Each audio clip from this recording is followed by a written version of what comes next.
Hey everybody, this is Sleepy Crime, and today I'm gonna help you. I know you want to fall asleep to this video, so before you do, put a like on the video and subscribe to the channel. By the way, where are you from and what time are you watching? Make yourself comfortable and relax. Tiffany Daniels was a familiar figure around Pensacola, Florida, a coastal city known for its white sands, emerald waters, and tight-knit community. Her life was a blend of artistic passion, social engagement, and quiet independence. She worked as a theater technician at Pensacola State College, where her creativity found an outlet through stagecraft and set design. Colleagues and friends described her as eccentric but grounded, always barefoot, frequently in motion, and deeply invested in her art and community. Born in 1988, Tiffany grew up in the suburbs of Pensacola. By her mid-20s, she had forged a life defined not by routine, but by spontaneity. She cycled everywhere, favored vintage clothing, and lived by the rhythm of her own clock. She was close to her family. Her parents lived nearby, and she regularly spent time with them. Despite being somewhat of a nonconformist, she was not detached from those who cared for her. She balanced her independence with a steady stream of communication with loved ones. Her house on East 12th Avenue was shared with a roommate, Gary Nichols. Their relationship was more logistical than social. They shared the space but lived largely independent lives. Tiffany maintained a modest lifestyle. Her income from the college covered her needs, and she didn't prioritize material possessions. She had been dating intermittently, but wasn't in a committed relationship at the time. Her days were a blend of work, art, and the outdoors. She loved the beach, especially the less trafficked western stretch near Fort Pickens. She often painted there, took walks, or simply watched the water. For Tiffany, nature was a retreat and a source of inspiration. Though seemingly carefree, she was not careless. She had plans to help her boyfriend, who had just moved to Austin, and was coordinating how to manage her work and visit him. These were not the plans of someone preparing to disappear. Yet, on August 12, 2013, everything about her routine life stopped without warning. Monday, August 12, 2013, began like any other for Tiffany Daniels. That morning, she left her home on East 12th Avenue and arrived at her job at Pensacola State College. As a theater department technician, she worked on building sets for upcoming productions. Her shift started as usual, but she asked her supervisor if she could leave early, citing vague personal reasons. The request wasn't considered unusual, and she was granted permission to go. Tiffany clocked out at 4:43 p.m. Surveillance footage from the college parking lot captured her driving away in her silver Toyota 4Runner, a well-used vehicle bearing distinctive decals and a trailer hitch. It was the last confirmed sighting of her. Before leaving, she left a note at her house indicating she might be out for a few days. She wrote something along the lines of needing a break, nothing out of the ordinary for someone as free-spirited as Tiffany. It didn't raise concern at first. Her roommate, Gary Nichols, was the last person to see her at home, though they had only brief contact that day. In the hours after leaving work, her movements remain uncertain. Her cell phone stopped pinging cell towers shortly after her departure, and there was no further contact with anyone she knew. She missed a scheduled dinner with her parents, which they initially dismissed as forgetfulness or spontaneity, both in character for Tiffany. However, as the hours turned into days, her absence began to grow more troubling. There were no signs of a planned trip, no luggage was taken, no withdrawal of significant funds, and her passport remained untouched. She had left behind personal items she typically carried with her. Her bike, which she often used, remained at the house. What started as a normal Monday had become the last day anyone definitively saw or spoke to Tiffany Daniels. Gary Nichols had moved into Tiffany Daniels' home earlier that summer. Their arrangement was friendly but casual, more cohabitation than companionship. They kept separate schedules and rarely interacted beyond shared space logistics. On the day Tiffany disappeared, Gary recalled that she had come home after work and seemed in good spirits.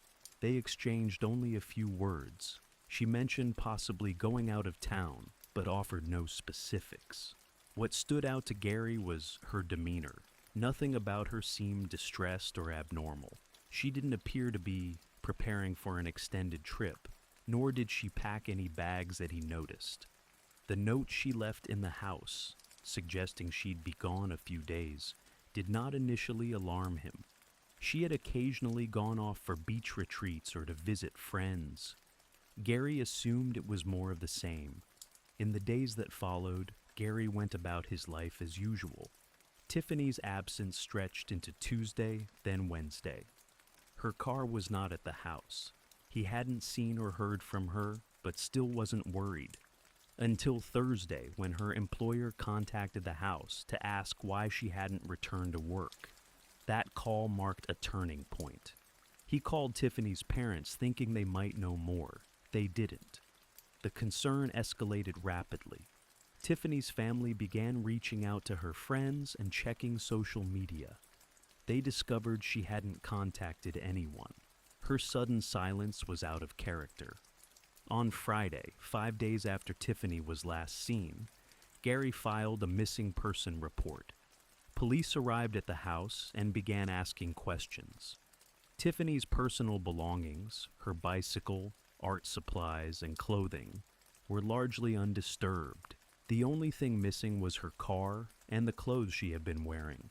Gary continued cooperating with authorities, but had little to offer. There were no arguments, no indications of conflict or stress. Tiffany had simply come home, spoken briefly, and then vanished into the evening.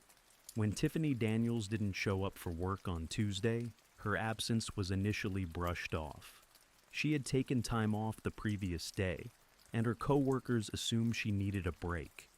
But when Wednesday passed without contact, concern began to mount. By Thursday, her absence could no longer be explained as a short getaway. Her supervisor called the house, prompting her roommate Gary Nichols to reach out to her family. Tiffany's parents, Rod and Cindy Daniels, were immediately alarmed. Tiffany spoke with them regularly and never missed family meals without notice. The lack of communication was unprecedented. They drove to her home and found the house just as Gary described. Nothing missing, nothing out of place. It didn't look like someone who had packed for a trip or prepared for an extended absence. Her personal items were still there. Phone charger, clothes, her bicycle. Her bedroom was untouched.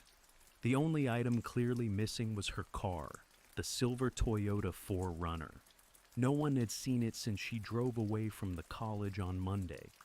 By Friday, Rod Daniels filed an official missing person report with the Pensacola Police Department. The case was transferred to Detective Danny Rhines. The family began posting flyers and contacting local news outlets, hoping someone had seen her or her vehicle. Her disappearance was now public, and the search had officially begun. Despite the delay, investigators acted quickly once the report was filed. They began reconstructing Tiffany's last known movements, interviewing co-workers, friends, and neighbors. Tips trickled in, but few led anywhere. The first solid development came from an unexpected location, Pensacola Beach. 8 days after she disappeared, Tiffany's car was found at the entrance to Fort Pickens in the Gulf Islands National Seashore. It was parked in a lot often used by beachgoers. Inside, her belongings were mostly intact: cell phone charger, water bottle, backpack, and painting supplies. But Tiffany herself was nowhere to be found. The delay in reporting had not stopped the investigation. but it had left authorities with more questions than answers. On August 20th, 2013, 8 days after Tiffany Daniels vanished, a park ranger patrolling Fort Pickens made a discovery. Her silver Toyota 4Runner was parked in a public lot near the entrance of the historic site at the western tip of Santa Rosa Island. It was positioned in a space often used by visitors and showed no immediate signs of foul play. When investigators searched the vehicle, they found several of Tiffany's personal effects. Her bicycle was secured to the back of the SUV. Inside were her backpack, phone charger, and a jug of water, suggesting she may have planned for time outdoors. Her purse was not found, nor was her cell phone. The car appeared undisturbed, with no indication of forced entry or struggle. More curious was the fact that the parking pass on the dashboard was dated the evening of August 12th, the same day she left work early. The timestamp placed the car in the park just hours after she was last seen. It confirmed that Tiffany had driven to Fort Pickens that evening, but what happened after remained unclear. The location deepened the mystery. Fort Pickens, while beautiful, is isolated. It's bordered by the Gulf of Mexico on one side and Pensacola Bay on the other. The area is largely undeveloped, with thick vegetation, sand dunes, and narrow paths leading to secluded beaches. It's not uncommon for locals to visit for solitude, hiking, or sunset views, but few stay after dark. No one reported seeing Tiffany that evening. Park surveillance footage was limited, and there were no working cameras pointed directly at the lot where her car was found. A few witnesses later claimed they had seen a woman matching her description near the beach, but the accounts varied in reliability. Authorities conducted ground and aerial searches in the surrounding dunes and wooded areas. Cadaver dogs, helicopters, and volunteers covered miles of sand and brush. Nothing definitive was found. No clothing, footprints, or physical evidence to indicate Tiffany had gone into the water or deeper into the park. The car's discovery confirmed her last known location, but it brought no clarity to her fate. The surrounding silence, no phone activity, no financial transactions, only heightened the sense of something deeply amiss. After Tiffany Daniels' vehicle was discovered, law enforcement began combing through evidence for clues. The vehicle was carefully processed. One of the first significant findings was an unidentified fingerprint on the driver's side door. It did not match Tiffany, her roommate, or anyone in her known circle. Authorities entered the print into national databases, but no matches came up. Investigators also examined the car's contents. Her backpack, which contained some clothes and painting supplies, appeared untouched. Her cell phone and purse remained missing. A jug of water and granola bar wrappers suggested she may have planned a brief outing, but the lack of hiking gear or beachwear raised doubts. The vehicle's keys were still inside. Attention turned to potential witnesses. Several beachgoers from August 12th reported seeing a woman matching Tiffany's description, walking alone near the Fort Pickens area around sunset. Some described her as appearing calm and unhurried. Others recalled seeing a man near her vehicle, but their descriptions were vague and inconsistent, ranging from an older white man in a red pickup to a younger man in dark clothing. Despite the inconsistencies, detectives circulated composite sketches based on witness input.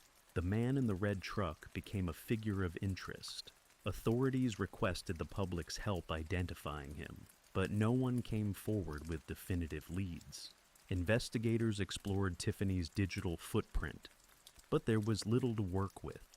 Her phone had stopped pinging cell towers shortly after she left work, suggesting it had been turned off or disabled. Her financial record showed no activity, no withdrawals, no credit card use. The lack of digital traces reinforced the idea that she had either been taken or had vanished without means. Meanwhile, family and friends were interviewed for context. All described her as emotionally stable and unlikely to disappear voluntarily. They noted her plans to visit her boyfriend in Texas and resume work on an upcoming theater production. There was no indication of distress or premeditated escape. Still, the possibility of voluntary disappearance could not be ruled out. Investigators had to consider every angle, even as the evidence continued to suggest foul play.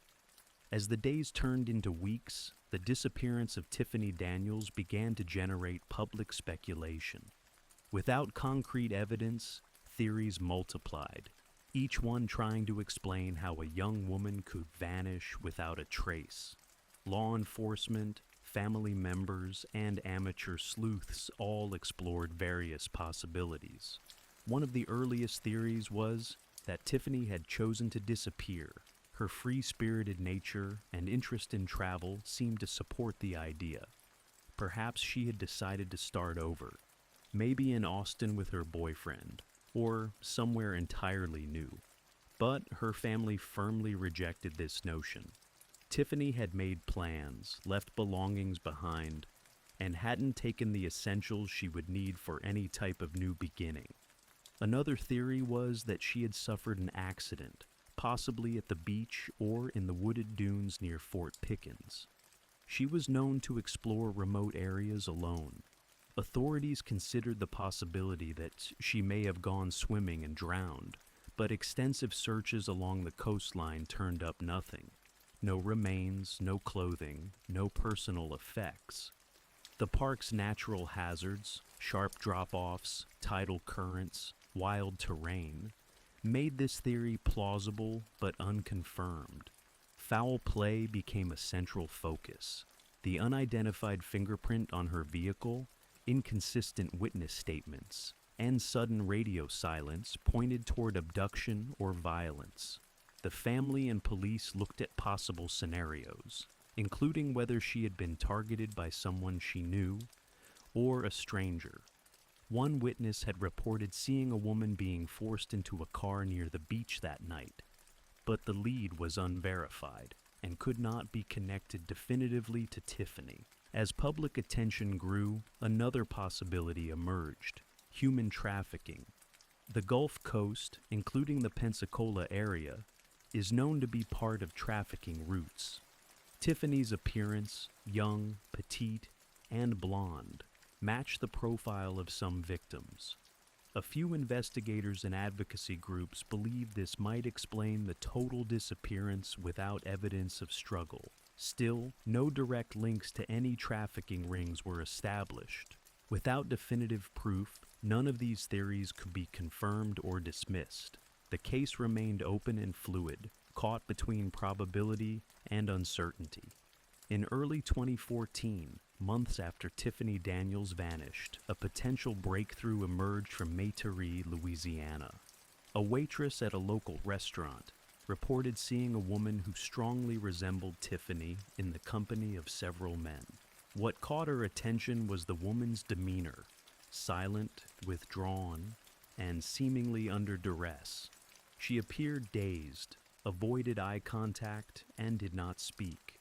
The men around her were described as controlling and dismissive when the waitress tried to engage. The sighting was reported to the authorities after the waitress saw a news segment about Tiffany's case. She contacted the Daniels family, who passed the information to the police. A sketch artist worked with the waitress to create a rendering of the men she had seen. The woman in question, she said, appeared scared, but did not signal for help. Tiffany's parents took the tip seriously. They traveled to Louisiana, distributed flyers, and met with local law enforcement. Investigators interviewed the waitress and checked surveillance footage from the restaurant. Unfortunately, by the time authorities received the tip, the footage had been overwritten. No concrete evidence could confirm the woman's identity or the nature of her situation. The sighting added weight to the theory of human trafficking.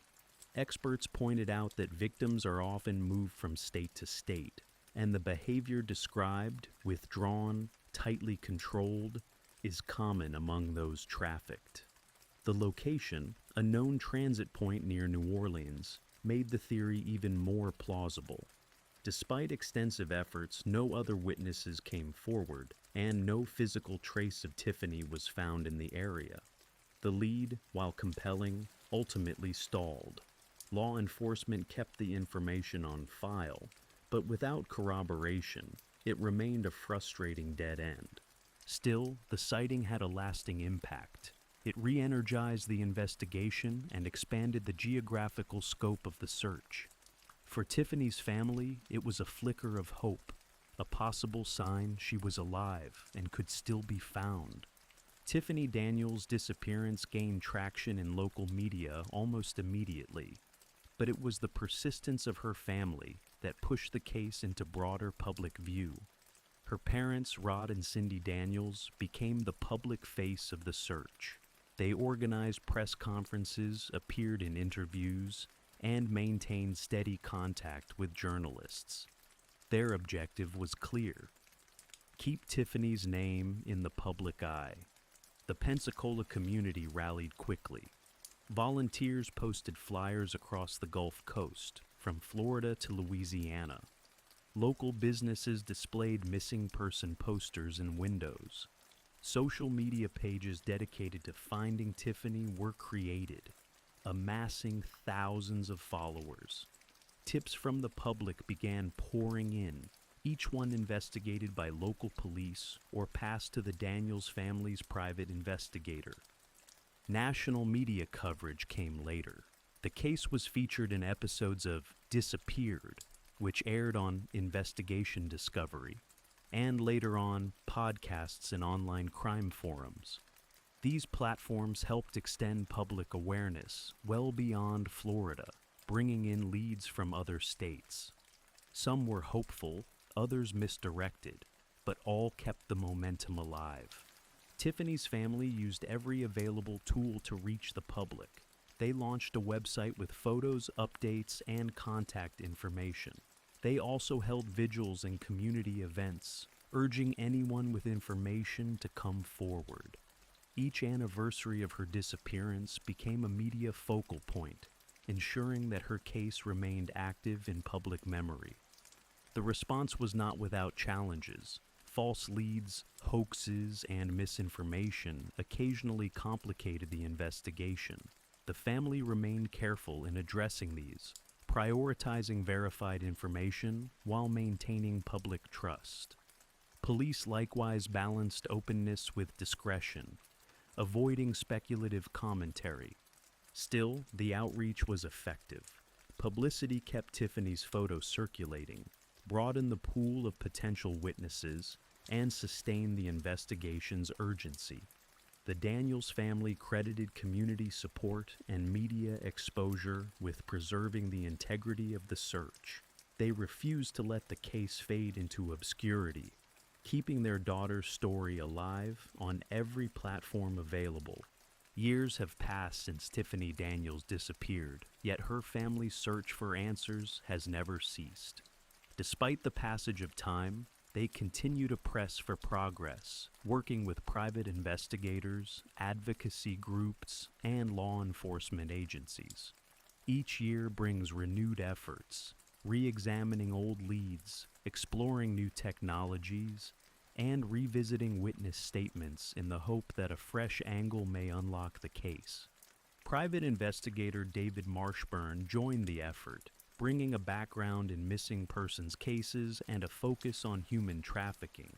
His review of Tiffany's case emphasized the sighting in Metairie, Louisiana, as a key thread.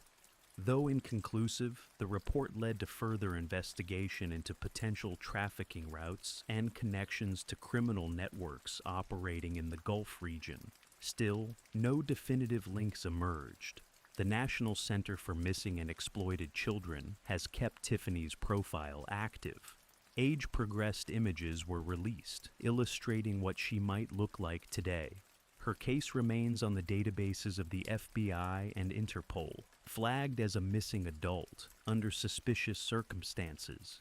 In Pensacola, reminders of Tiffany's story persist. A mural bearing her image and the words "Bring Tiffany Home" was painted downtown. Her family maintains a social media presence, frequently updating followers, sharing memories, and urging anyone with information to speak up. The emotional toll is evident, but so is their determination.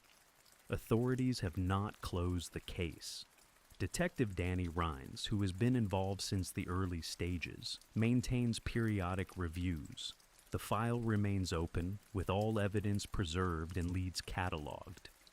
The Florida Department of Law Enforcement includes her among its long-term missing, a reminder of how quickly routine can shift into tragedy. What happened to Tiffany Daniels remains unanswered. Her disappearance is a mosaic of conflicting clues: an early departure, a silent cell phone, a parked car by the sea. Her story persists not just because of what was lost, but because of the hope still carried by those who search. On the evening of October 1st, 2012, in the quiet market town of Machinleth in mid-Wales, 5-year-old April Jones vanished. The day had started routinely for her family. After school, April had attended a swimming lesson. Later, around 7 p.m., she was playing with friends on her pink bicycle near her home in the Brinnygog housing estate, a familiar area for the children of the community. Despite the onset of dusk, the estate, bordered by rolling hills and quiet streets, had always felt safe. Her mother, Coral Jones, noticed her daughter hadn't returned and quickly began searching. By 7:29 p.m., she phoned the police, reporting April missing. The alarm sparked immediate concern. Neighbors gathered, searching the estate and nearby fields with torches, calling her name. The police arrived swiftly, understanding the urgency that comes with the disappearance of a young child. The close-knit community mobilized in solidarity. Witnesses, including a close friend of April's, recounted seeing her willingly getting into a gray or light-colored van. This detail triggered fears of an abduction. Officers conducted door-to-door inquiries and asked local residents to review any CCTV or dash cam footage. By midnight, search teams had expanded their efforts to include the surrounding countryside, forests, and the nearby Deepen River. Helicopters equipped with heat sensors swept over fields, while sniffer dogs traced potential scents. Over 200 officers and specialists from multiple police forces were assigned to the case. Volunteers streamed in from other towns. Social media posts spread rapidly, displaying April's image and plea for help. The photo, showing a beaming, fair-haired girl in a school uniform, was soon seen across the UK. Despite the intensive overnight effort, April had not been found by morning. The gravity of the situation deepened. The rural town, usually marked by tranquility, became the focus of national concern. As dawn broke on October 2nd, 2012, the search for April Jones intensified. Police presence increased dramatically around the Brinnygog estate, with specially trained teams arriving to assist. The effort rapidly grew into one of the largest search operations in UK history. Local authorities were joined by mountain rescue teams, the Coast Guard, the RAF, and hundreds of volunteers. The surrounding terrain, wooded hillsides, riverbanks, and quarries, was methodically examined. A major breakthrough came when police arrested Mark Bridger, a 46-year-old local man. He was taken into custody around 3:30 p.m., walking near the Deepen Bridge. His vehicle, a Land Rover Discovery, was seized for forensic examination. Bridger lived nearby and was known in the community. He had been seen in the vicinity on the evening April disappeared. Public appeals increased. Coral and Paul Jones, April's parents, made televised pleas, urging anyone with information to come forward. Coral's words, delivered with visible distress, were broadcast widely, reinforcing the emotional weight of the investigation. Vigils were held in Machynlleth and across the UK.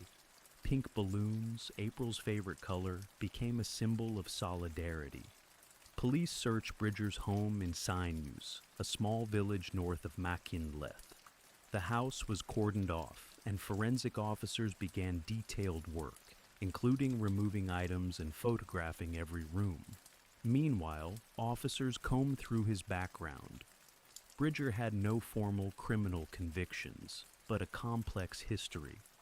The focus shifted to tracing his movements on October 1st and analyzing any link to April's disappearance. Search teams were expanded to cover 20-mile radiuses. The Dyfi River was dredged. Divers were deployed to search its depths. Forests and water treatment plants were included in the search zones. Volunteers distributed leaflets, canvassed door to door, and shared updates through social media platforms. Despite the enormous scale of the operation, there was no sign of April. As the days passed, tension grew. On October 4th, Bridger was given more time in custody as police continued to gather evidence. Authorities remained publicly hopeful, but internally began to prepare for more grim possibilities. The case was taking a darker turn. By October 5, 2012, the focus of the investigation shifted irrevocably. After 4 days of intense searching, Dyfed police announced that they were now treating April Jones's disappearance as a murder investigation.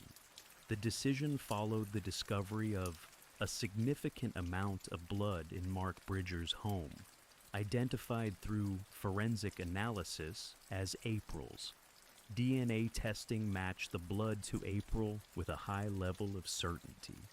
The forensic examination of Bridger's cottage in Sinews had revealed disturbing evidence. Blood was found in the living room and hallway. A fireplace appeared to have been recently used, and investigators took ash and bone samples for further testing. These findings pointed toward a violent event occurring inside the home shortly after April was last seen. Despite the announcement, April's body had not been recovered. The town of Machynlleth was devastated. Coral and Paul Jones were informed of the development and issued a public statement, thanking the community and the police while asking for continued privacy and support. Community vigils turned more solemn. Pink ribbons and candles were laid beneath trees and in churchyards, marking a shift in tone from hope to grief. Later that day, Bridger was formally charged with abduction, murder, and attempting to pervert the course of justice by disposing of evidence and misleading investigators. He appeared before magistrates via video link and was remanded in custody.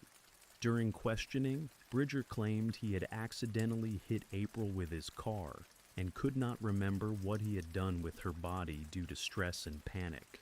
However, the physical evidence contradicted a simple accident. The community responded with resilience. Residents continued participating in search efforts, determined to locate April's remains. Specialized search units focused on watercourses, disused mine shafts, and woodland.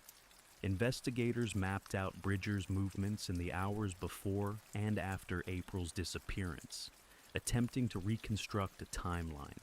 The shift to a murder investigation marked a critical point. The search was no longer just a rescue mission. It had become a hunt for answers, for evidence, and for justice. On April 29, 2013, Mark Bridger stood trial at Mold Crown Court, charged with the abduction and murder of April Jones and with attempting to pervert the course of justice. The courtroom proceedings, scheduled to last several weeks, attracted intense public and media attention. Prosecutors presented a detailed and disturbing case built on forensic evidence, digital records, and witness testimony. The court heard that Bridger had deliberately targeted April, His computer contained numerous indecent images of children, including those that were digitally manipulated. Investigators also found evidence he had accessed child pornography and murder-related material in the days leading up to April's disappearance. The prosecution argued that Bridger's actions were premeditated. The trial included emotional testimony from April's friend, who had seen her getting into Bridger's vehicle. Witnesses described Bridger's behavior before and after the incident, noting inconsistencies in his accounts. CCTV footage and mobile phone data were used to trace his movements. He had washed his car thoroughly and cleaned his home after the disappearance, removing potential traces of forensic evidence. One of the most crucial pieces of evidence was the presence of April's blood in Bridger's home. Forensic specialists testified that blood was found on the carpet, a sofa, and in the hallway. A small bone fragment found in the fireplace was consistent with a human child's skull, though the damage made conclusive identification impossible.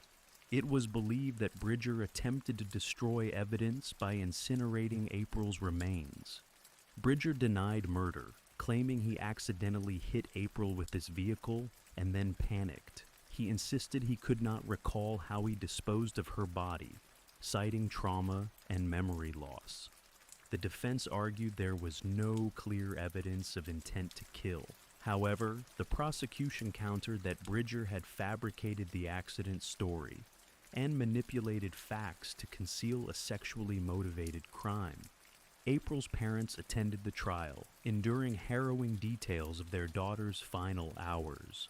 The jury was presented with overwhelming forensic data and a profile of a man whose actions, prosecutors claimed, betrayed calculated and predatory intent. The atmosphere in court remained heavy throughout, with the loss of April Jones etched into every day's proceedings. On May 30th, 2013, after just over 4 weeks of trial and approximately 4 hours of deliberation, the jury at Mold Crown Court returned its verdict. Mark Bridger was found guilty on all charges: the abduction and murder of April Jones and perverting the course of justice. The announcement triggered an emotional response in court. April's parents, Coral and Paul Jones, sat in silence, tears marking the end of a harrowing legal process. The judge, Mr. Justice Griffith Williams, delivered a severe sentencing. Bridger was given a life sentence with a whole life order, meaning he would never be eligible for parole. In his remarks, the judge described Bridger as a pathological and glib liar who had constructed a calculated narrative to hide his crimes. The court concluded that his motive was sexual in nature, supported by his online history and the circumstances of April's disappearance. Justice Griffith Williams noted the premeditated nature of the abduction and emphasized that Bridger had gone to great lengths to conceal April's remains. He cited the attempt to destroy evidence in his fireplace and Bridger's continued dishonesty during the investigation and trial. The judge declared that the defendant had shown no remorse and had subjected the Jones family to further suffering by failing to reveal the location of their daughter's body. The sentencing brought some closure, but not full resolution. April's remains had not been found, a loss that weighed heavily on her family and community. Coral and Paul Jones issued a statement expressing relief at the conviction, but heartbreak over the unanswered questions. They reiterated the pain of not being able to lay their daughter to rest. In the aftermath, tributes flowed from across the UK. Officials praised the community's strength and the diligence of the police.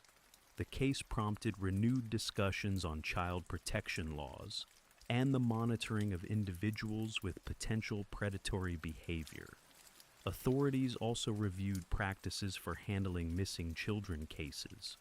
Bridger was transferred to Wakefield Prison, joining other inmates serving whole life terms. He remained under strict observation due to threats from fellow prisoners. The legal system had rendered its judgment, but the deeper tragedy, the loss of a child, left a scar that sentencing could never fully heal. In the weeks following Mark Bridger's conviction, the town of Machinleth sought to heal. The community had endured a trauma that extended beyond the immediate circle of April Jones's family. Pink ribbons, once symbols of hope, became emblems of remembrance. Memorials were held across the region, and a candlelit vigil brought residents together in quiet unity. April's disappearance and murder had a profound effect on national consciousness. The scale of the police search, the extensive media coverage, and the emotional intensity of the trial underscored the vulnerability of children and the imperative for vigilance. Schools across the UK discussed stranger danger with renewed urgency. Child safety organizations reported increased interest from parents and schools seeking advice and training. The search for April, despite its intensity, never yielded her remains. This unresolved element left a deep emotional void. Coral and Paul Jones expressed their ongoing grief and their determination to keep April's memory alive. They established a charitable foundation focused on supporting families of missing children and advocating for improved child protection laws. The family's grace in the face of unimaginable loss drew public admiration. Bridger's house in Sains was the subject of significant debate.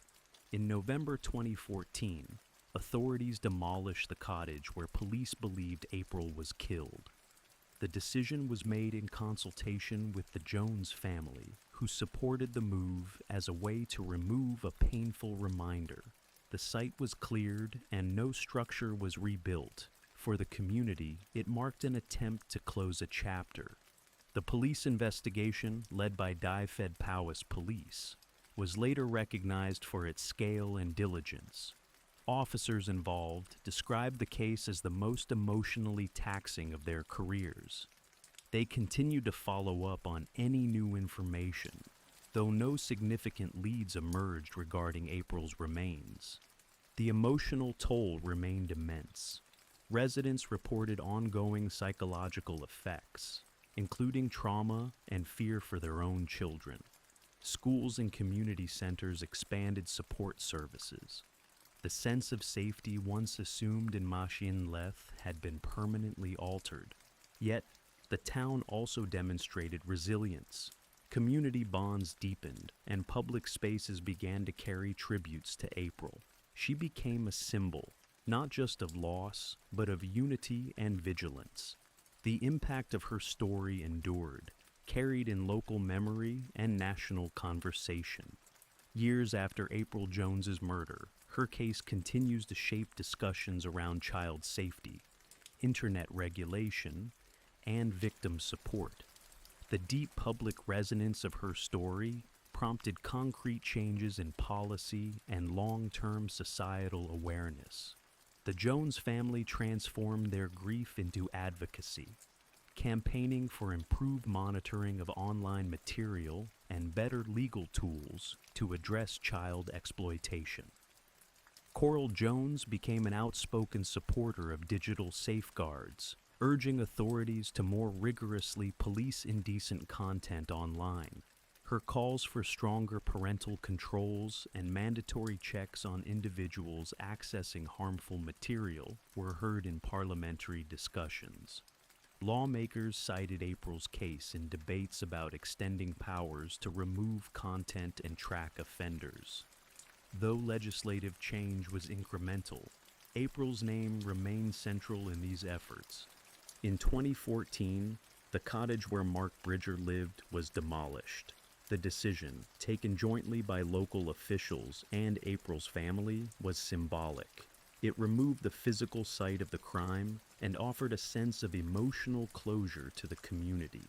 The land remained unused, its emptiness a quiet reminder of what had been lost. Machinleth continued to honor April.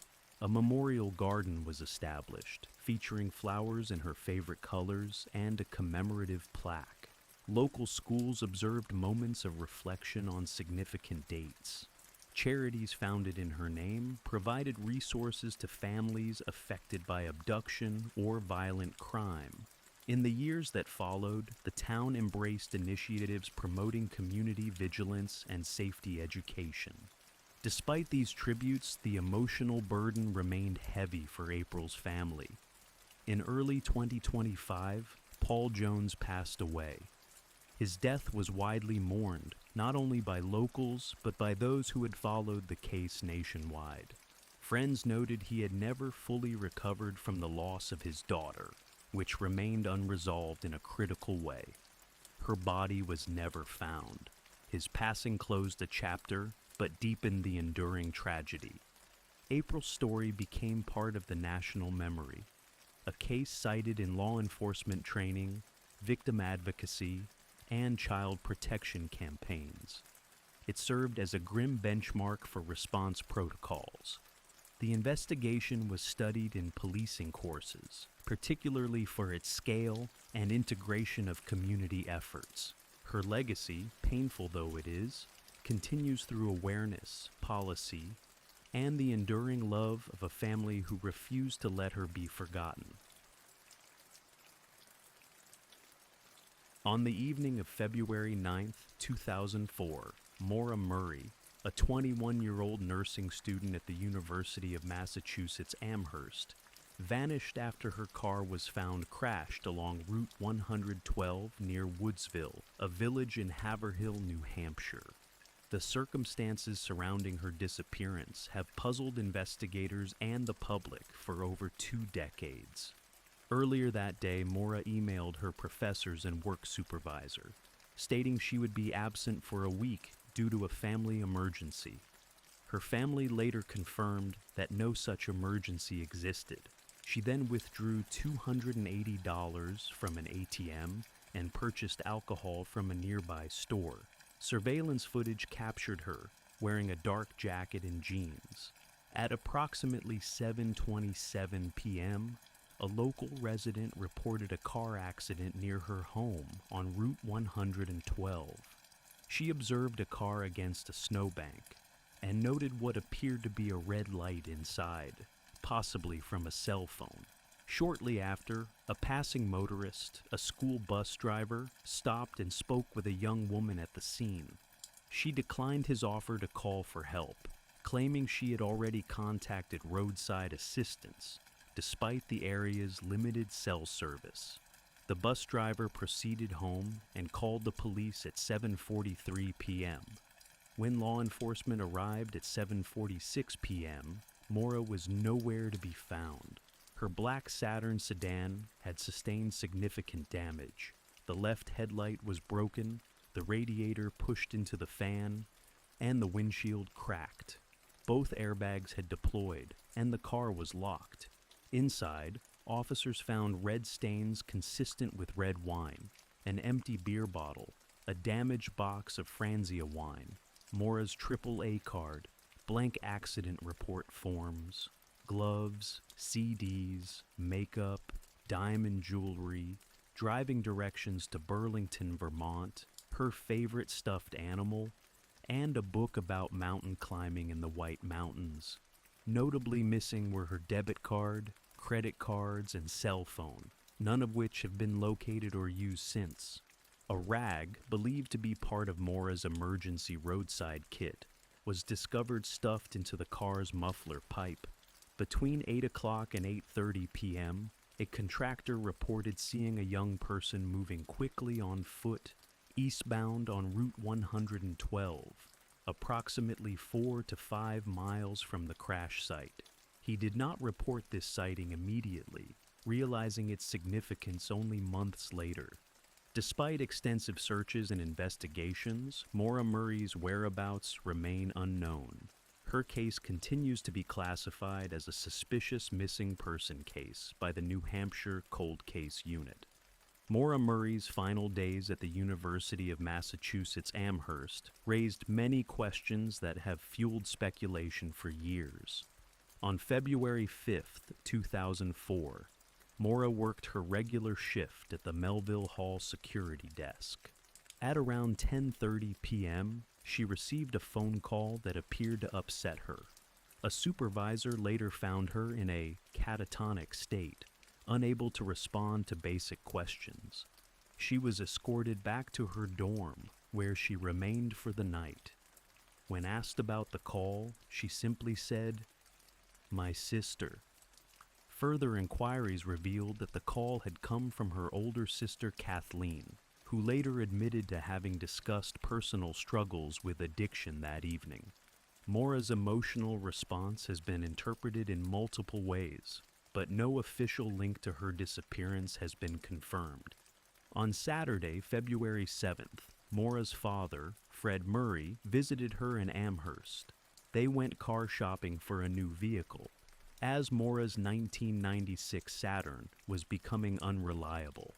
They later had dinner and returned to the campus. That night, Mora borrowed her father's Toyota Corolla to attend a party. Around 2:30 a.m., she crashed the car into a guardrail on Route 9 in Hadley, causing nearly $10,000 in damage. There were no charges filed, but Mora had reportedly consumed alcohol that evening. Her father filed an insurance claim, and Mora was visibly distressed about the incident. On Sunday, Fred rented a car and left town. Mora spent the day on campus, emailing her boyfriend, Army Cadet Billy Rausch, and calling a number associated with a condo in Bartlett, New Hampshire. No one knows why she called this number, though the area is a known vacation spot for the family. She also emailed her professors, informing them she would be absent for a week due to a family death, which was untrue. On Monday morning, February 9th, Mora conducted several preparations that suggest she was planning a trip. She withdrew nearly all the money from her bank account, $280, and bought enough alcohol to suggest she expected to be away for several days. Her browsing history included directions to Burlington, Vermont, and map searches for the White Mountains. Between 1 and 2 p.m., she packed her belongings into her car, including textbooks, clothes, and personal effects, but left behind items like her favorite stuffed monkey and a diamond necklace, both later found in the vehicle. She then began the drive north, alone, with no clear destination revealed to anyone she knew. These last few days have been heavily scrutinized as they suggest a woman under significant emotional strain, but also making calculated decisions. Whether Mora intended to disappear or fell victim to an unknown threat remains one of the enduring mysteries of her case. Mora Murray's departure from the University of Massachusetts Amherst on February 9th, 2004, was marked by deliberate actions, yet no one knew her intentions. Her careful preparation suggested planning, but her destination and purpose remained unclear. After purchasing alcohol, Mora was seen on ATM surveillance at 3:15 p.m., alone and composed. She then visited a nearby liquor store, where she bought Bailey's Irish Cream, Kahlua, vodka, and Franzia wine. Store clerks confirmed she was alone. There was no known note left in her dorm room, and her belongings, including textbooks and class materials, were packed into her car, along with toiletries and winter clothing. She left behind a dorm room that showed no signs of sudden departure or distress.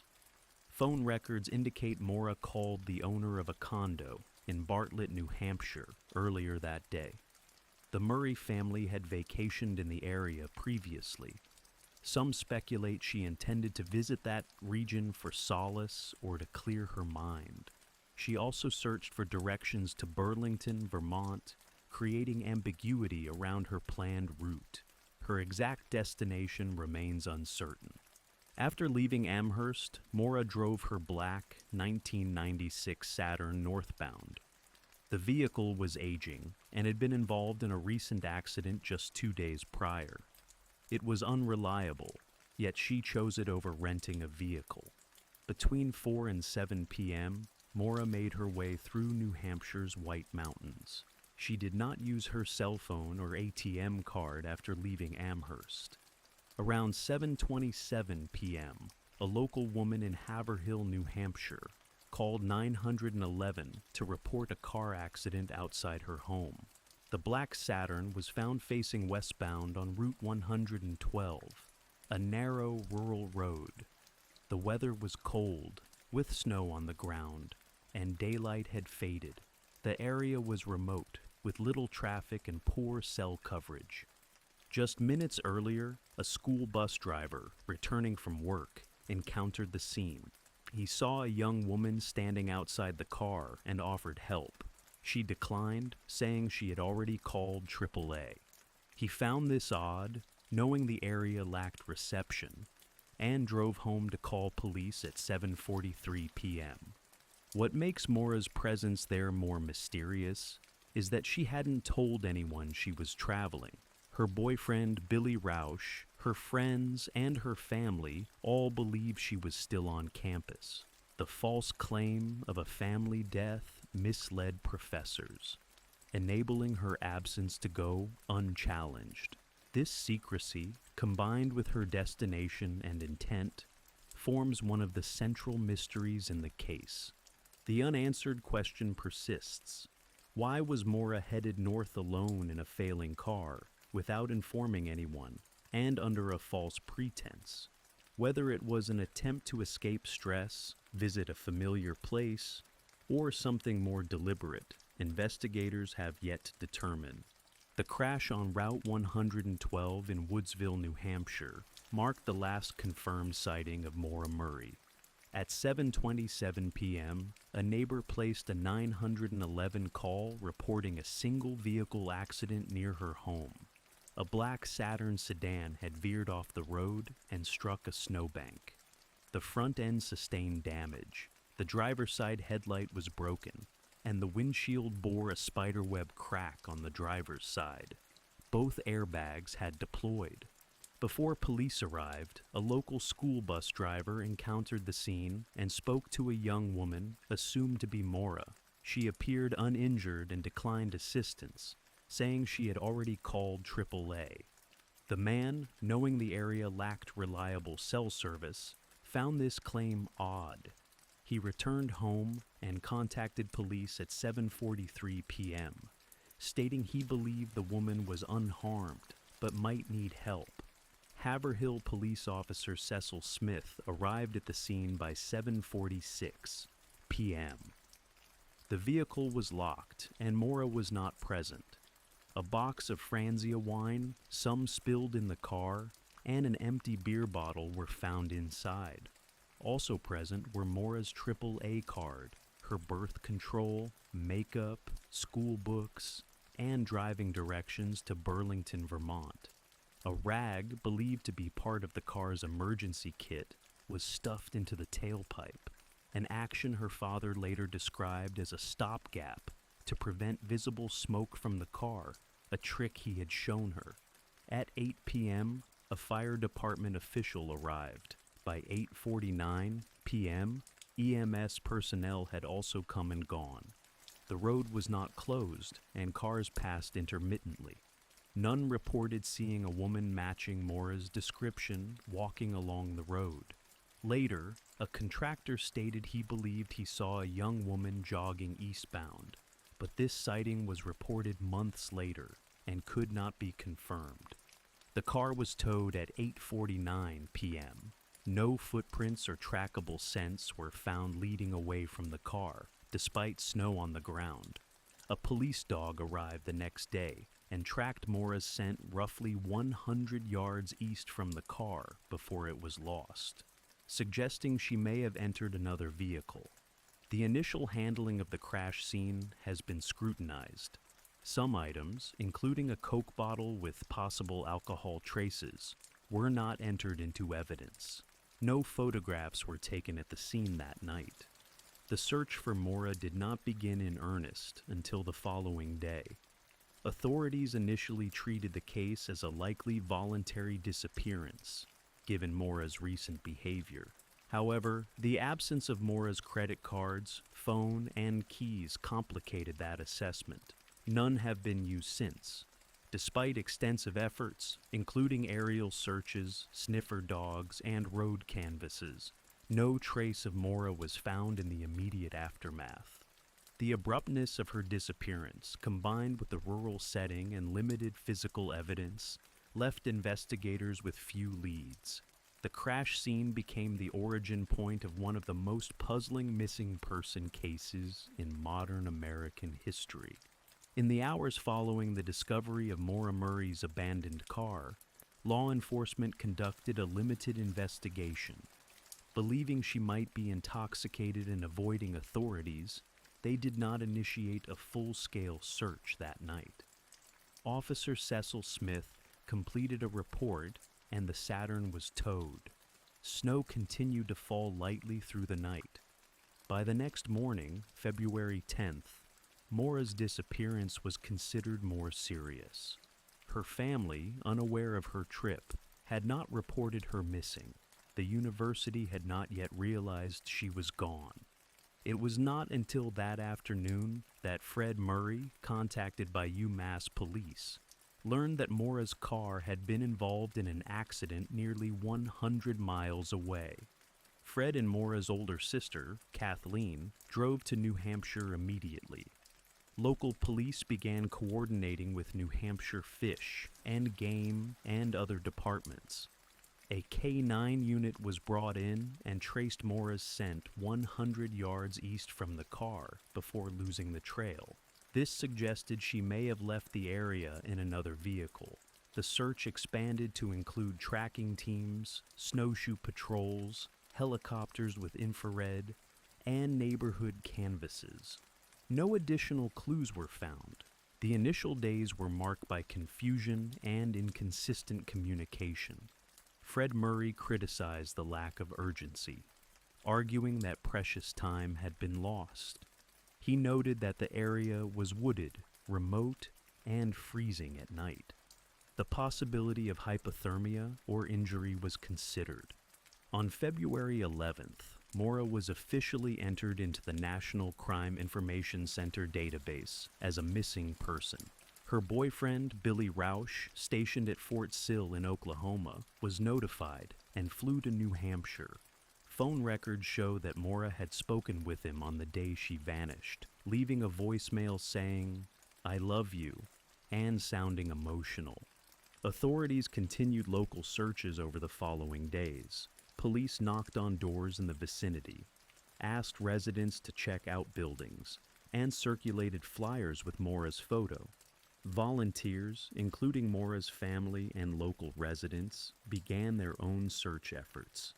Despite these efforts, no sign of Maura was uncovered. No footprints, clothing, or personal items were recovered in the woods or surrounding terrain. No witnesses recalled seeing anyone walking in the area that night, aside from the earlier report by the contractor. With no confirmed sightings and no activity on her financial or communication records, the investigation had little to go on. The theory that Maura entered another vehicle, possibly willingly or under duress, gained traction. Yet no surveillance footage or eyewitnesses could confirm this. The local population was small, and the stretch of Route 112 was isolated. By the end of the week, the search scaled back. Official efforts moved toward interviews, background checks, and public appeals. The car crash site became the last known fixed point in the timeline. What had initially been a minor traffic incident was now the epicenter of a full missing person case, but no definitive answers had emerged. As days turned into weeks, Maura Murray's family became increasingly vocal in their criticism of the investigation. Fred Murray, in particular, took a leading role in publicizing the case. He spent days in Haverhill, distributing flyers, retracing Maura's last known route, and appealing to the media for exposure. His frustration stemmed from what he described as a passive and disorganized response by law enforcement in the early hours and days after the crash. Billy Rausch, Maura's boyfriend, flew from Fort Sill, Oklahoma, and joined the search. He participated in press briefings and spent time with the Murray family canvassing the area. Reports surfaced that he had received a disturbing voicemail days later, in which only the sound of heavy breathing could be heard. The call came from a calling card used at a Red Cross center, but no definitive link to Maura was established. Maura's siblings, Julie, Kurt, and Kathleen, also participated in the search. They helped organize community volunteers and attended vigils. Kathleen's earlier phone call to Maura days before her disappearance gained attention, though she emphasized that her intention was not to upset her sister. The family stood united in their belief that Maura had not run away voluntarily. Despite repeated requests, Fred Murray was denied access to full police records, accident photos, and witness statements. In May 2004, he filed a complaint against the New Hampshire State Police, alleging obstruction and mismanagement. This tension persisted for years and remains a feature of the case today. The community responded with compassion. Local residents allowed search teams to cross private land and helped hang posters. Still, many in the area were unsettled by the situation and wary of the attention the case brought to their quiet region. Rumors spread, theories emerged, and suspicion lingered. Frustration mounted as leads dried up. No credible sightings were confirmed. Fred remained insistent that someone local knew what had happened to Maura. He began proposing that Maura may have been abducted, possibly by someone in the immediate vicinity. His pleas for an FBI investigation were declined. The case remained under state jurisdiction.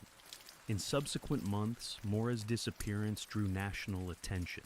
News outlets covered the story, but there were no breakthroughs. The lack of physical evidence, combined with the ambiguous nature of Maura's departure from school, made the case difficult to categorize.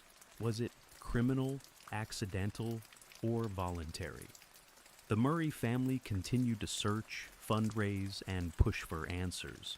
They organized annual hikes, held press conferences, and maintained contact with advocacy groups for missing persons. As the one-year anniversary approached, they vowed not to give up. Though the police maintained that there was no evidence of foul play, the family disagreed. The emotional toll was visible.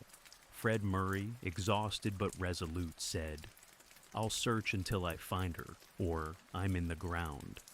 That sentiment became a defining feature of the ongoing search for Maura Murray.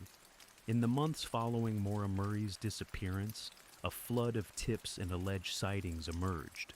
Each was investigated, but none led to Maura.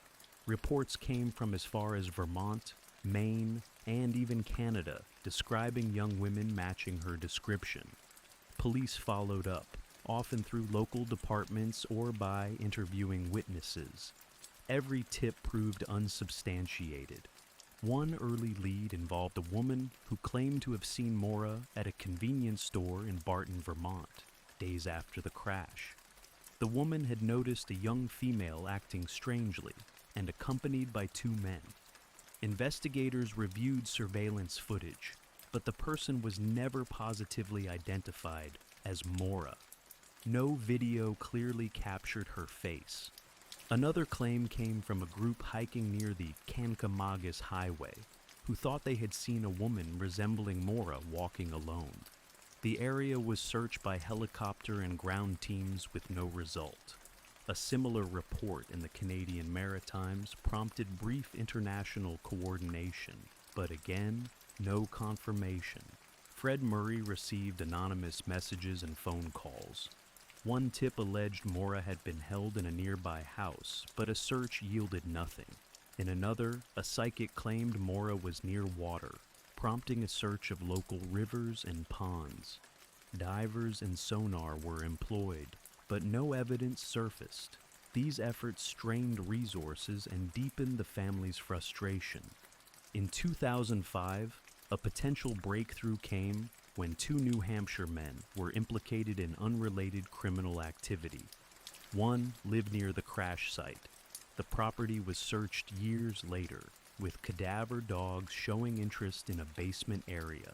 Ground-penetrating radar was also used, but no human remains were found. Law enforcement concluded there was no basis for charges. Digital evidence failed to provide answers. Mora's email and cell phone records revealed no new information. Her call to a condominium complex in Bartlett remains unexplained. No internet activity suggested plans for meeting anyone. Her phone, cards, and car GPS had yielded no tracks after the crash. Private investigators and online sleuths joined the effort. Blogs, forums, and eventually podcasts discussed the case in depth, often generating new theories. Some focused on locals with criminal histories. Others suggested Mora staged her own disappearance. The Murray family denounced the latter, asserting she would never abandon them without contact. The FBI created a profile, but did not lead the case. In 2007, Mora's case was added to the Violent Criminal Apprehension Program, VICAP, enabling broader data sharing among law enforcement agencies. Despite this, no new leads arose. As anniversaries passed, searches resumed intermittently, often led by volunteers. A dive team explored the Connecticut River near the crash site in 2006. In 2016, another search dog alerted near a house that had been of interest before, but again, excavation yielded no findings. Every avenue seemed to circle back to the crash site, the last place Mora was definitively seen. But with no digital trail, no body, and no confirmed sightings, the case remained trapped in a cycle of tips that never delivered closure. Each false lead underscored the difficulty of finding someone who left so few traces behind. As traditional investigative efforts stalled, Mora Murray's case found new life online. Blogs, forums, and message boards began analyzing the case in unprecedented detail. These digital communities scrutinized every known fact, theorized alternative narratives, and questioned official accounts. The internet became a battleground of speculation, misinformation, and amateur investigation. One of the first major forums to spotlight Mora's disappearance was a thread on Web Sleuths, where users dissected timelines, photos, and interviews. As the community grew, so did the volume of information, some accurate, some speculative. Anonymous posters claimed inside knowledge, others accused neighbors, law enforcement, or even family members of withholding information. This wave of digital sleuthing brought attention to inconsistencies in early reports. The identity of the first officer at the scene, the alleged vehicle seen backing up near the crash, and the lack of immediate search actions were debated endlessly. These discussions often blurred the line between truth and rumor. In 2009, a website called moramurraymissing.org launched, operated by a private citizen. It compiled news articles, police statements, and a detailed timeline. While it aimed to centralize facts, it also reignited debates. Was Mora running from something? Did she plan to disappear? Was there a cover-up? Fred Murray's interactions with online communities were cautious. He appreciated the attention, but warned against reckless speculation. His request for privacy was sometimes ignored, as posters delved into family backgrounds and shared personal details. Accusations of blame were frequent and unfounded. The podcasting boom in the mid-2010s added another dimension.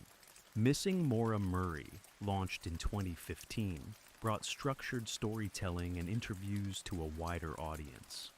Hosted by journalists, it provided updates, featured experts, and questioned narratives long taken for granted.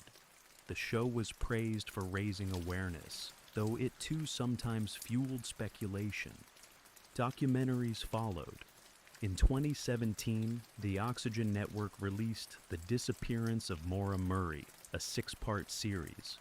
It presented new interviews, searched old sites, and gave the case national attention once more. The program reignited interest, leading to more tips, but no new breakthroughs. With publicity came misinformation, misquoted interviews, edited photos, and false claims circulated rapidly. Several individuals unrelated to the case were wrongly implicated online, facing harassment.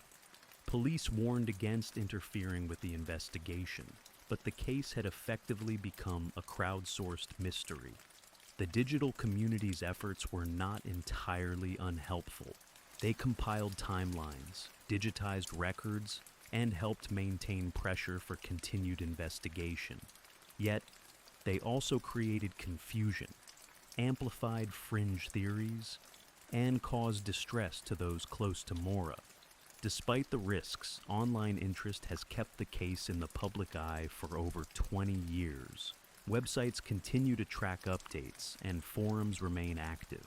For many, Maura's case was the first that showed how the internet could reshape a missing persons investigation, offering potential and peril in equal measure. With Maura Murray's disappearance shrouded in ambiguity, several theories have emerged. Each is grounded in some combination of fact, observation, and interpretation of limited evidence. Investigators have never publicly named a suspect, but possibilities range from voluntary disappearance to foul play, or an accident in the wilderness. One theory is that Maura chose to vanish. Supporters of this idea point to her sudden withdrawal from school, the lie about a family death, and her solo drive to a remote area.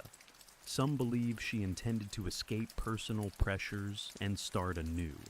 However, Maura took no identifiable cash reserves beyond $280 and made no contact with friends or family after the crash. Her father and siblings strongly reject this theory. Another possibility is that Maura succumbed to the elements. If she left the car on foot and became disoriented or injured, she could have died in the woods.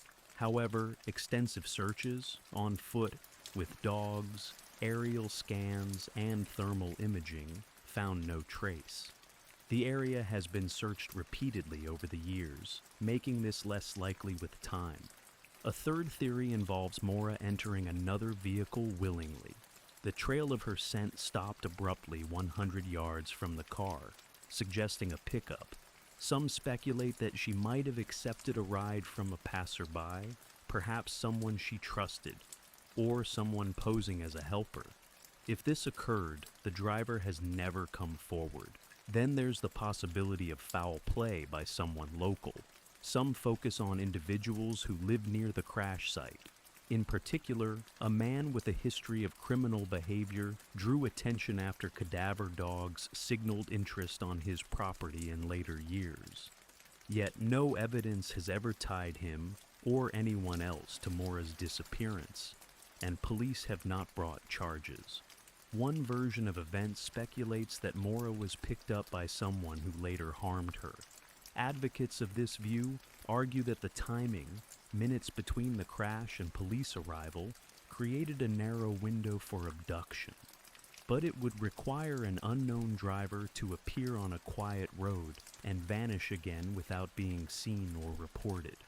Other theories include mistaken identity, a random crime, or an accidental death followed by concealment. Some even question whether she crashed the car alone or whether she was with someone who fled before police arrived. Law enforcement has never confirmed the presence of a second party. Despite repeated public appeals, polygraphs, interviews, and background checks, no suspect has emerged. Police have kept many details under wraps, citing the ongoing nature of the case. The New Hampshire Cold Case Unit maintains Maura's file as active, but offers few public updates. As time passes, theories have hardened into camps.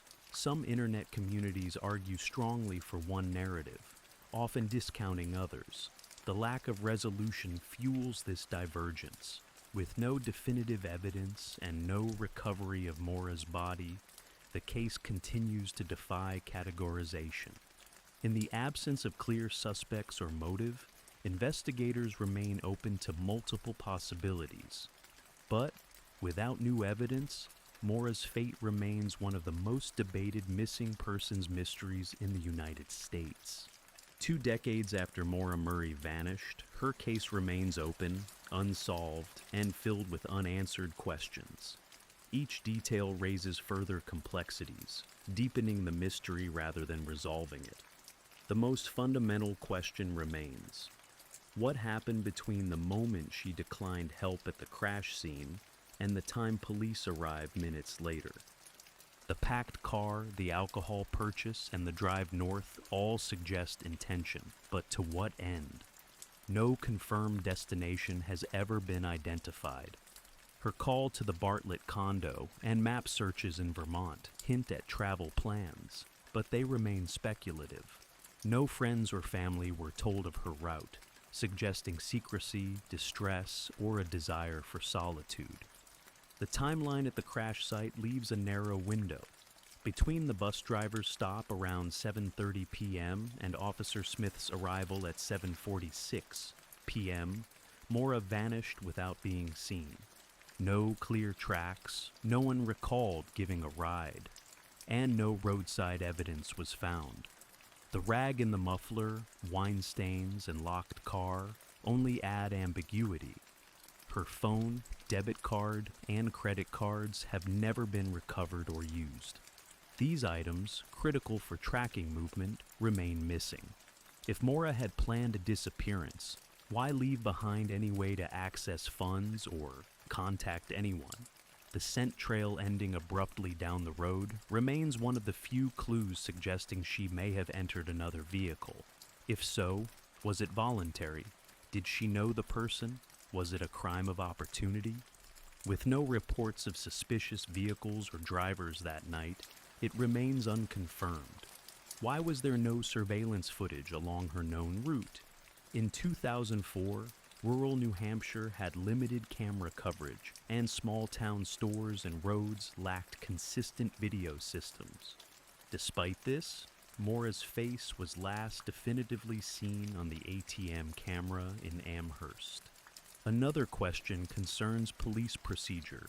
Critics have asked why no photos were taken at the scene, why the scene was not treated as potentially suspicious from the beginning, and why it took so long for the case to be elevated. Would early missteps have allowed vital clues to vanish?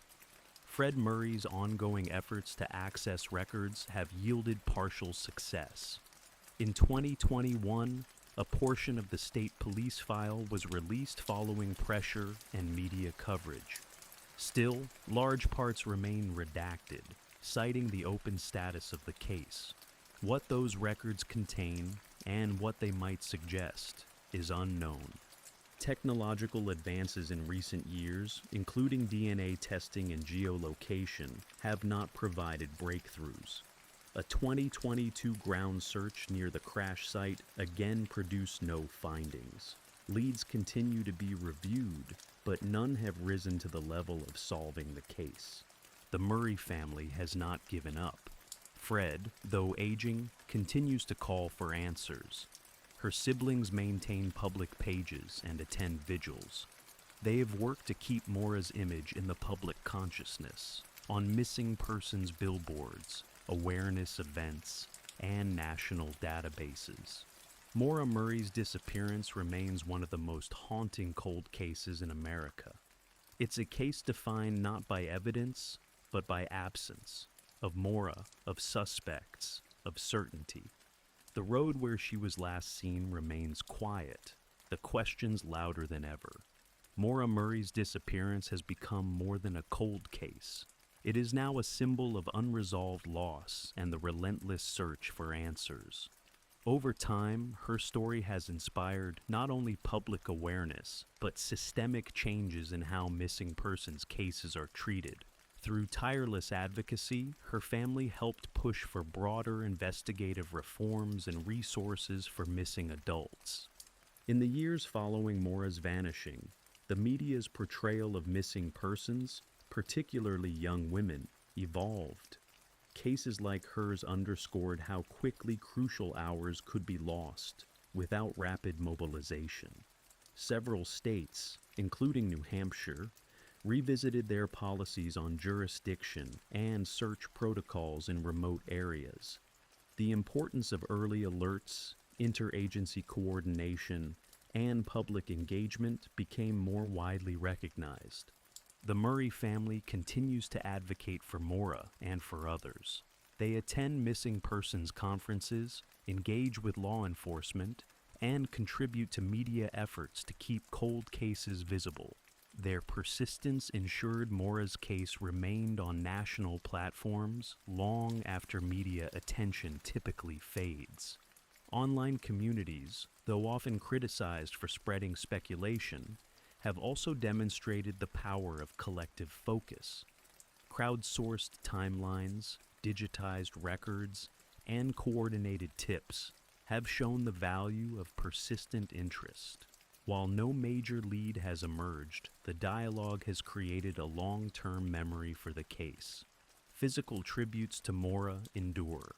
A blue ribbon marks the location on Route 112 where her car was found, often accompanied by flowers and notes.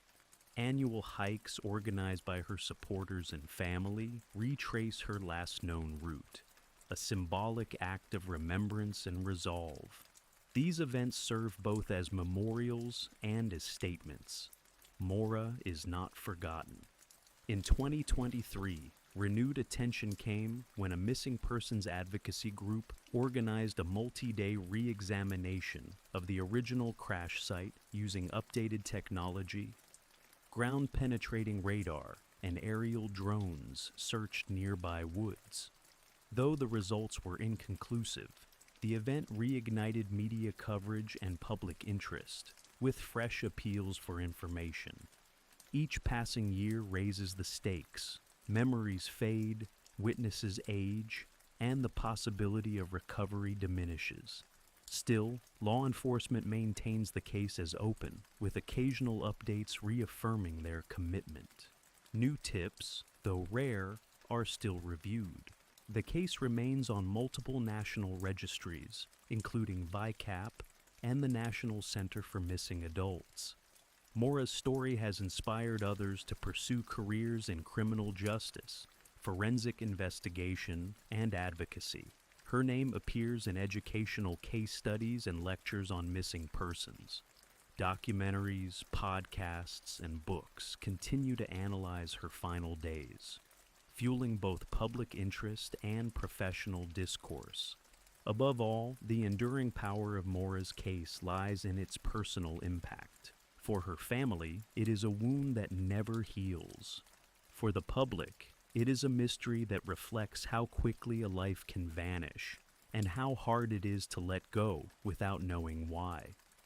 Her disappearance stands as a lasting reminder: answers matter, not only to bring justice or closure, but to ensure that no one simply disappears without consequence. The search continues, not just for Maura Murray, but for the truth. The last confirmed sighting of Brittany was with her maternal uncle, Donnie Holland. Phone records placed her in the vicinity of Styx River in Baldwin County later that evening. Her phone remained active until around 11:30 p.m., after which there was no further activity. Brittany never returned home, and she stopped responding to calls and messages, a significant red flag for her family. The next day, her absence continued. Her family began reaching out to friends and checking known hangouts, but no one had seen her. Concerns escalated rapidly. Then, on June 1st, Donnie Holland was discovered in his vehicle with a gunshot wound to the head on a desolate road in Baldwin County. He was still alive when first responders found him, but died later at the hospital. The wound was ruled self-inflicted. When family members learned that Brittany had last been with Donnie, alarm turned into dread. Despite his death, questions swirled about the events of that night. Brittany's car was later found at a friend's home, but there was no sign of her. Her phone was missing, and its signal had gone silent. On June 2nd, Brittany's family officially reported her missing. In the days that followed, search efforts intensified. Helicopters, canine units, and volunteers combed wooded areas near where Holland had been found. Authorities retrieved Donnie's vehicle and found a gun inside, along with a cell phone battery that matched Brittany's model. Despite the extensive search, there was no physical trace of Brittany herself. No body, no clothes, no items she had carried. From the start, the timeline and circumstances of her disappearance raised deep suspicions. The abrupt end to her communication, her connection to Donnie Holland, and his sudden death cast a long shadow over the case. Her family remained vocal, insisting that Brittany would not have willingly vanished, particularly not without contacting them or abandoning her daughter. By the end of the first week, the search for Brittany Wood had shifted from a missing persons case to something far more complex, touching on deep family secrets that had long gone unspoken.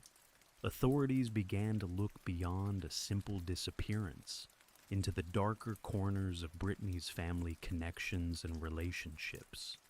As the days turned into weeks, Brittany Wood's disappearance grew more ominous. Law enforcement from multiple jurisdictions, including Mobile and Baldwin County, took part in the search, yet leads were scarce. The connection to Donnie Holland's suicide loomed large, fueling speculation about whether his death was related to her vanishing. Investigators quickly zeroed in on the fact that she was last seen with Holland, whose death occurred just 2 days later, under secluded and troubling circumstances. Forensic teams processed Holland's vehicle and found a firearm consistent with his fatal wound. Notably, they also recovered a disassembled cell phone battery, later linked to the same model Brittany had used. While the discovery did not confirm that the phone belonged to her, it was enough to heighten suspicions. Without Brittany's phone to triangulate her final movements, and with Holland no longer able to be questioned, investigators were left piecing together digital trails and secondhand accounts. Her last known location remained fixed around the Styx River area, where searches had already yielded nothing. Complicating matters, Brittany's family had varying narratives about her last intentions. Some believed she went to meet friends, others said she planned to confront her uncle over a family matter. These inconsistencies didn't help an already difficult case. Police began re-interviewing relatives, many of whom were evasive or hesitant to speak. A growing sense of unease took hold within the community, as rumors began to spread about family secrets and long-buried issues. Meanwhile, law enforcement kept returning to the link between Brittany and Holland. Donnie was not just her uncle. He had also been a figure of suspicion in earlier, unrelated investigations. His sudden suicide amid Brittany's disappearance prompted deeper scrutiny. Investigators began revisiting files and interviewing individuals connected to both Brittany and Holland. Through these renewed efforts, authorities uncovered unsettling testimony, hinting at a broader pattern of abuse involving multiple family members. Initial interviews suggested Brittany might have known more than she had let on, and may have intended to share that knowledge. These whispers led authorities to quietly shift the scope of the investigation. It was no longer just a missing persons case. It was potentially tied to criminal conduct that had remained hidden for years. Despite these new lines of inquiry, no concrete evidence emerged to pinpoint Brittany's whereabouts. Search parties scoured new areas along rivers and wooded zones, often based on tips or vague memories from locals. But nothing led to her. No clothing, no remains, no signs of a struggle. By late 2012, the case had stalled. Officially, Brittany Wood remained missing. Unofficially, investigators were building a much darker and more disturbing picture behind the scenes. Her disappearance had opened a door into a world few had anticipated, one that extended far beyond a single night. As the investigation into Brittany Wood's disappearance deepened, a disturbing pattern began to emerge. Detectives who had initially focused on locating a missing young woman gradually found themselves navigating a network of alleged sexual abuse that extended across multiple generations of her extended family.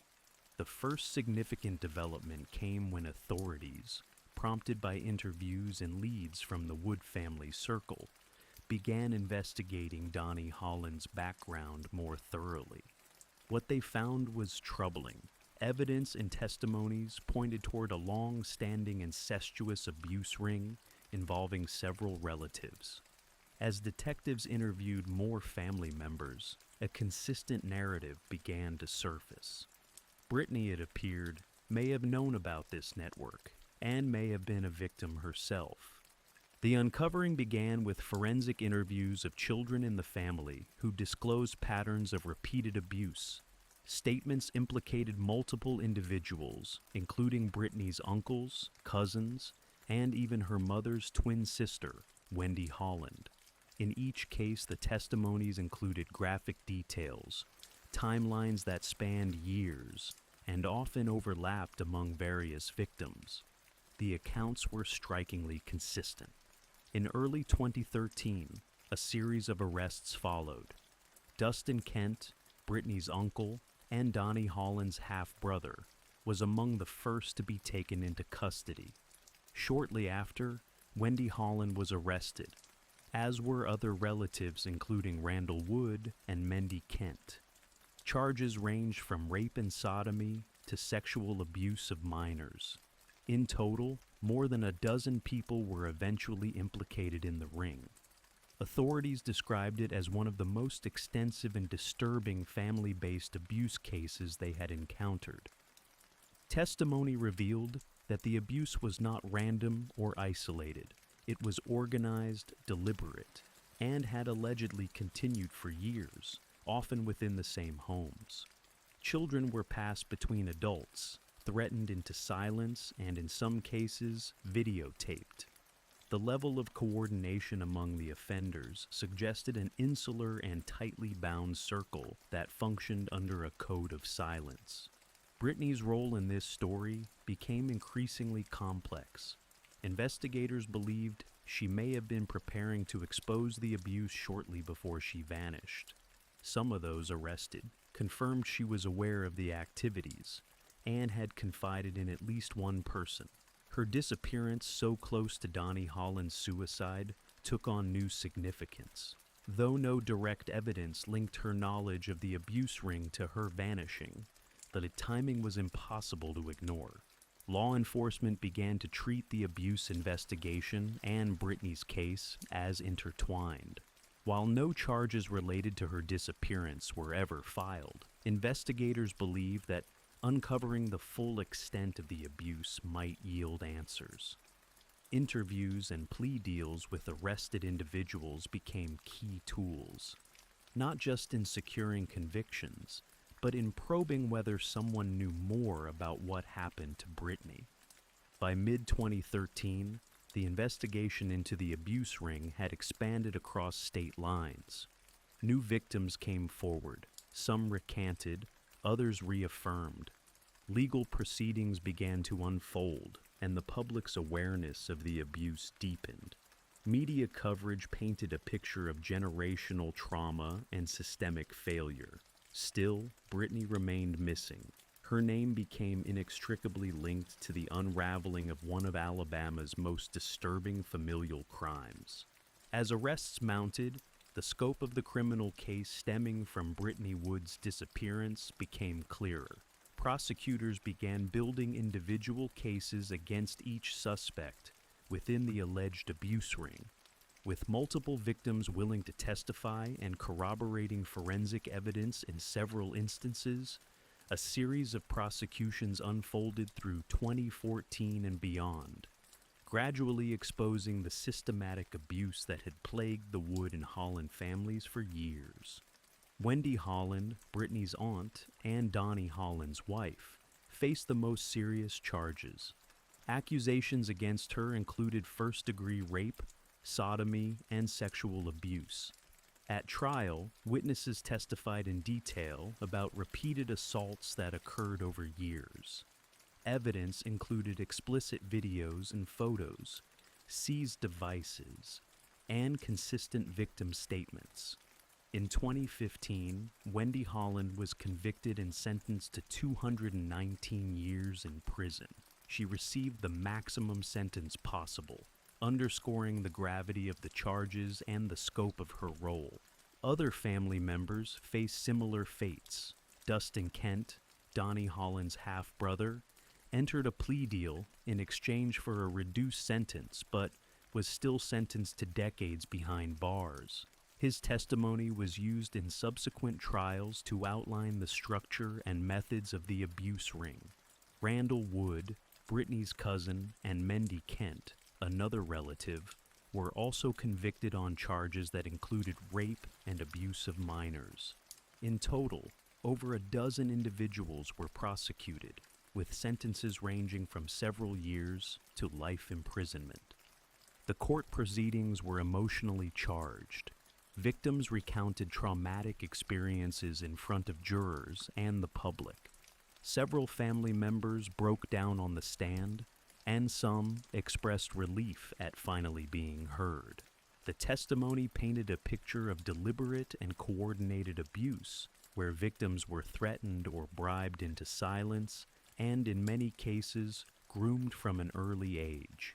The presence of video evidence in particular played a significant role in several convictions, providing indisputable proof of crimes. Though the legal victories were substantial, the trials also highlighted systemic failures. Many victims had previously attempted to report abuse or had interactions with child welfare services. In retrospect, these moments appeared as missed opportunities for intervention. Some of the abuse had occurred, while suspects were under court supervision for unrelated offenses. Brittany's absence was a recurring theme throughout the proceedings. Her name was mentioned in court, sometimes as a potential witness who never came forward, sometimes as a likely victim herself. Yet no charges related directly to her disappearance were ever brought against those tried. Authorities maintained a separate investigation into her case, but no one was arrested or charged in connection with it. For families of the victims, the trials marked the beginning of a long process of healing. For Brittany's family, however, the outcomes brought mixed feelings. While justice was being served in one sense, there remained a painful void. Brittany's fate was still unknown. Her story had catalyzed the unraveling of a vast criminal enterprise, but it remained unresolved. By the end of 2016, most of the principal suspects had been tried and convicted. The abuse ring was effectively dismantled. Yet, for all the legal successes, the original mystery, the disappearance of Brittany Wood, remained unanswered. Even as courtroom convictions piled up and members of the abuse ring received long prison sentences, the disappearance of Brittany Wood remained an active investigation. For law enforcement, her case was never officially closed. Though there were no confirmed sightings or forensic breakthroughs, the persistent belief that someone within the convicted circle knew more than they had revealed continued to drive the search. Search efforts periodically resumed in wooded areas across Baldwin and Mobile counties. Some locations were chosen based on tips. Others were revisited due to new interpretations of existing evidence.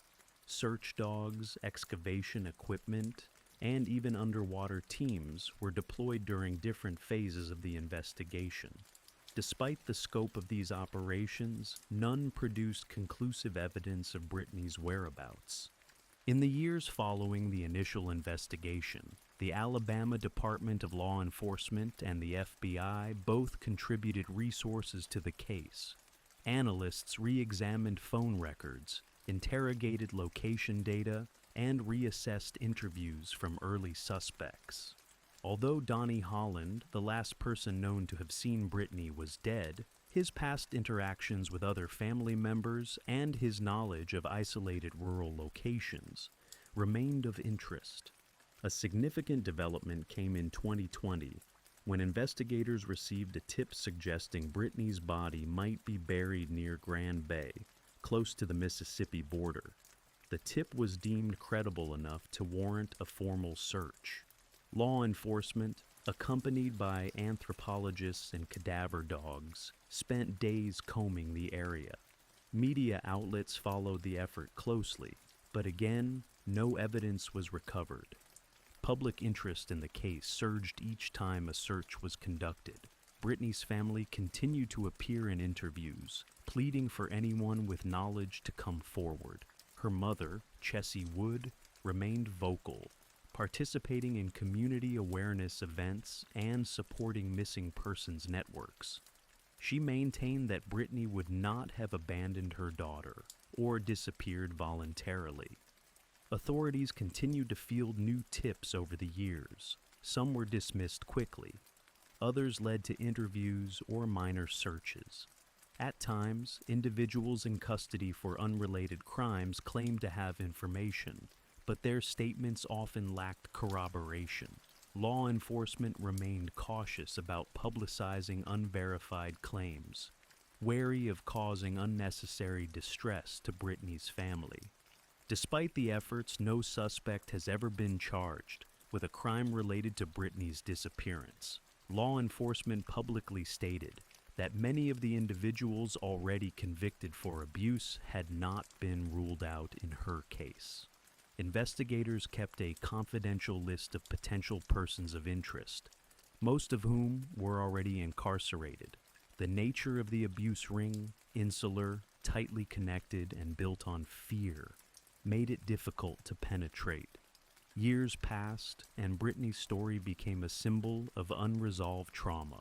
Her case was frequently cited in discussions about missing persons, abuse victims, and systemic failings. Yet, behind the headlines, her family continued to mark birthdays and anniversaries with quiet vigils and renewed hope. To them, the search was not only for answers, but for closure. By 2025, the case remained open. Authorities affirmed their commitment to solving it, reiterating that no tip was too small. Brittany Wood's name endured in databases and on flyers, a reminder of a young woman lost amid secrets that had finally come to light, except hers. As the investigation into Brittany Wood's disappearance unfolded alongside the dismantling of a multi-generational sex abuse ring, the case began to draw widespread media attention. What began as a local missing person alert in Mobile, Alabama quickly became a national story, capturing headlines for its tragic complexity and disturbing revelations. Early media coverage focused on the circumstances of Brittany's last known movements and Donnie Holland's suicide. As details emerged about the network of abuse involving her relatives, the tone of coverage shifted. News outlets delved into the family's background, highlighting the breadth of arrests and the implications of a hidden history of sexual exploitation. Investigative journalists from both local and national platforms explored angles ranging from systemic failures in law enforcement oversight to the psychological toll on surviving victims. Public interest intensified further when the abuse ring was described by law enforcement as one of the most severe of its kind in state history. The staggering sentences handed to convicted family members were covered widely, drawing both outrage and sympathy. Brittany's name remained at the center of the narrative, often invoked as the catalyst for uncovering what might otherwise have remained hidden. Documentaries and television specials were produced to explore the case in greater depth. One of the most notable was the 2021 docuseries Monster in the Shadows, which examined the dual narratives of Britney's disappearance and the criminal proceedings against her relatives. The series featured interviews with her family members, law enforcement officials, and journalists who had followed the case from its inception. It portrayed Britney not only as a missing person, but as a potential whistleblower and victim, complicating public perceptions of her story. The documentary's release renewed attention and triggered another wave of tips to investigators. Some leads were pursued, though none led to conclusive findings. Still, the series had a significant impact. It reminded the public that the case was unsolved and reignited conversations about the abuse, justice, and accountability. Local advocacy efforts also intensified. Billboards bearing Britney's face and phone numbers for tip lines were placed throughout Mobile and Baldwin counties. Community groups hosted candlelight vigils, missing persons events, and rallies to keep attention on the unresolved case. Social media played a vital role in maintaining awareness, with hashtags and campaigns aimed at encouraging those with knowledge to come forward. Family members, particularly Britney's mother, participated in numerous interviews and awareness campaigns. Chessie Wood repeatedly stated that her daughter would never have left her child willingly, pushing back against any suggestions of a voluntary disappearance. Her public appeals kept the emotional core of the story alive for viewers and readers, framing Britney as a victim who deserved truth and justice. Media outlets continued to follow up with anniversary coverage, often summarizing the known facts, reviewing the list of convicted individuals, and highlighting unanswered questions. Despite the saturation of true crime stories in public discourse, Britney's case maintained a distinct profile due to its deeply personal stakes and the horrifying context in which it was embedded. Through all these efforts, awareness of Britney's case remained steady, even as leads ran cold. Public memory was sustained not only by the severity of the crimes uncovered, but by a collective hope that telling her story might someday lead to closure. The aftermath of Britney Wood's disappearance and the exposure of the family abuse ring reverberated far beyond courtrooms and news cycles. In the communities of Mobile and Baldwin counties, the revelations caused shock, sorrow, and in some cases, disbelief. The case forced residents to confront the reality that such deeply rooted crimes could exist hidden in plain sight, involving people they had known, trusted, or passed by daily. Public reaction was swift and varied. Many community members expressed support for the victims and demanded accountability from institutions they believed had failed them. Others, especially those acquainted with the family, struggled to reconcile the disturbing details with their own memories of the accused. The schools, churches, and neighborhoods once shared by the individuals involved became places of reckoning. Law enforcement faced criticism from some quarters for not identifying the abuse sooner. Questions arose about prior complaints, overlooked signs, and missed intervention opportunities. Social workers and child protection services were also scrutinized. Community discussions emerged about how agencies could better protect vulnerable children and encourage victims to speak without fear. For the Wood and Holland families, the impact was particularly severe. The arrests and trials split relatives, with some expressing denial or defending the accused, and others cooperating with investigators or acknowledging the crimes. The trauma suffered by victims was compounded by the public exposure of their stories. Several victims had to rebuild their lives under new identities, away from the communities where they had endured abuse. Britney's immediate family, especially her mother, Chessie, and brother Derek, became focal points in the public narrative. While some relatives were prosecuted, others worked to keep Brittany's memory alive. Derek, in particular, took on a public role, participating in interviews and advocating for continued investigation into her disappearance. Their family endured both sympathy and scrutiny as emotions remained raw and divisions deepened. The emotional toll extended to the next generation. Children of the convicted offenders were placed in foster care or with distant relatives. Some grew up with the weight of their family's infamy, facing stigma and hardship. Community leaders and counselors worked to support these children, recognizing that the damage went well beyond individual victims. Public schools and local organizations introduced new educational programs on abuse prevention and reporting. Workshops and forums were held to teach adults and children alike how to recognize and report signs of grooming or exploitation. These changes, though incremental, reflected a community striving to learn from its trauma. The local media remained engaged, often using the case to highlight broader issues in child welfare, mental health, and judicial oversight. Journalists continued to investigate related leads, even years after the core legal proceedings had concluded. Each new article or broadcast brought renewed focus to Brittany's unresolved fate.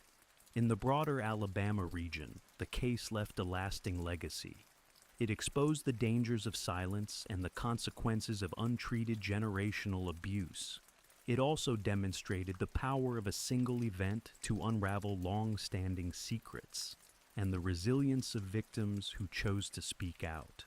Through all this, Brittany remained a symbol of tragedy, of unanswered questions, and of a community's attempt to reckon with its past, while seeking justice for a missing young woman whose story was far from finished.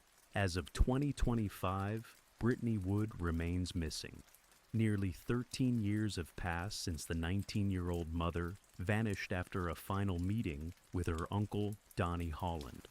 In that time, her name has become synonymous with a case that not only uncovered one of Alabama's most egregious sex abuse rings, but also exposed the limitations of the justice system when a critical piece, her fate, remains unsolved.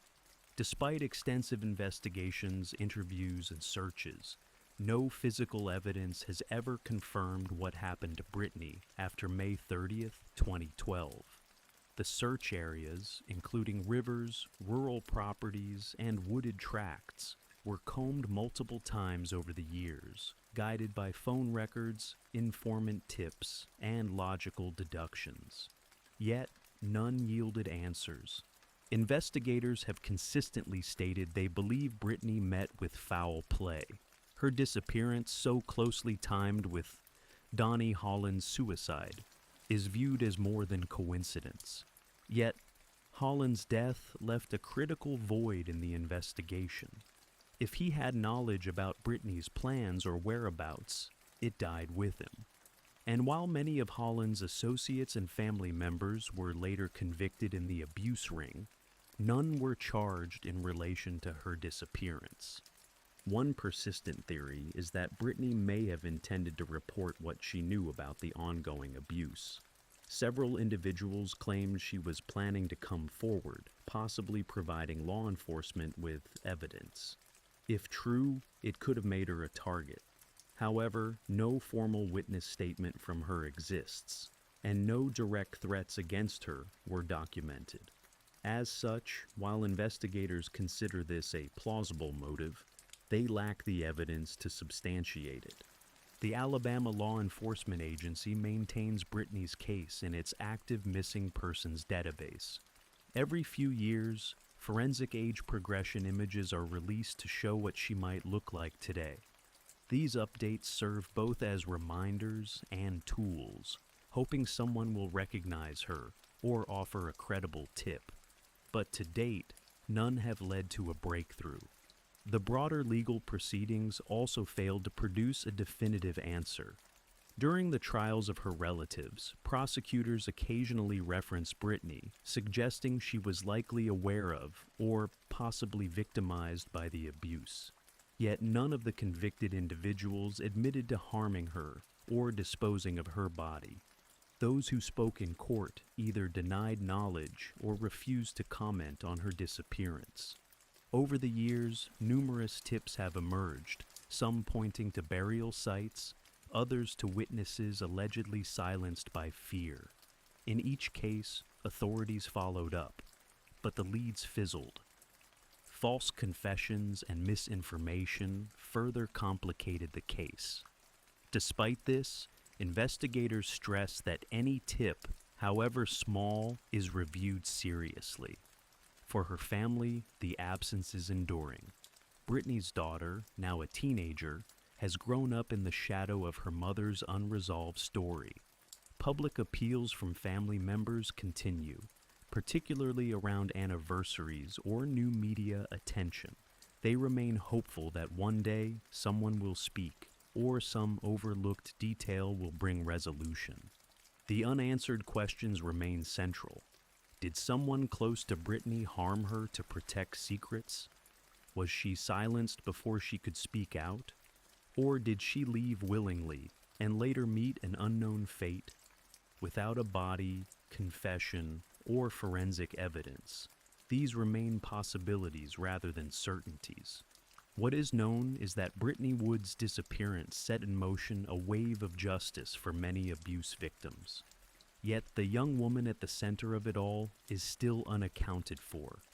Her story, intertwined with trauma, silence, and courage, remains open, waiting for the truth to be fully revealed.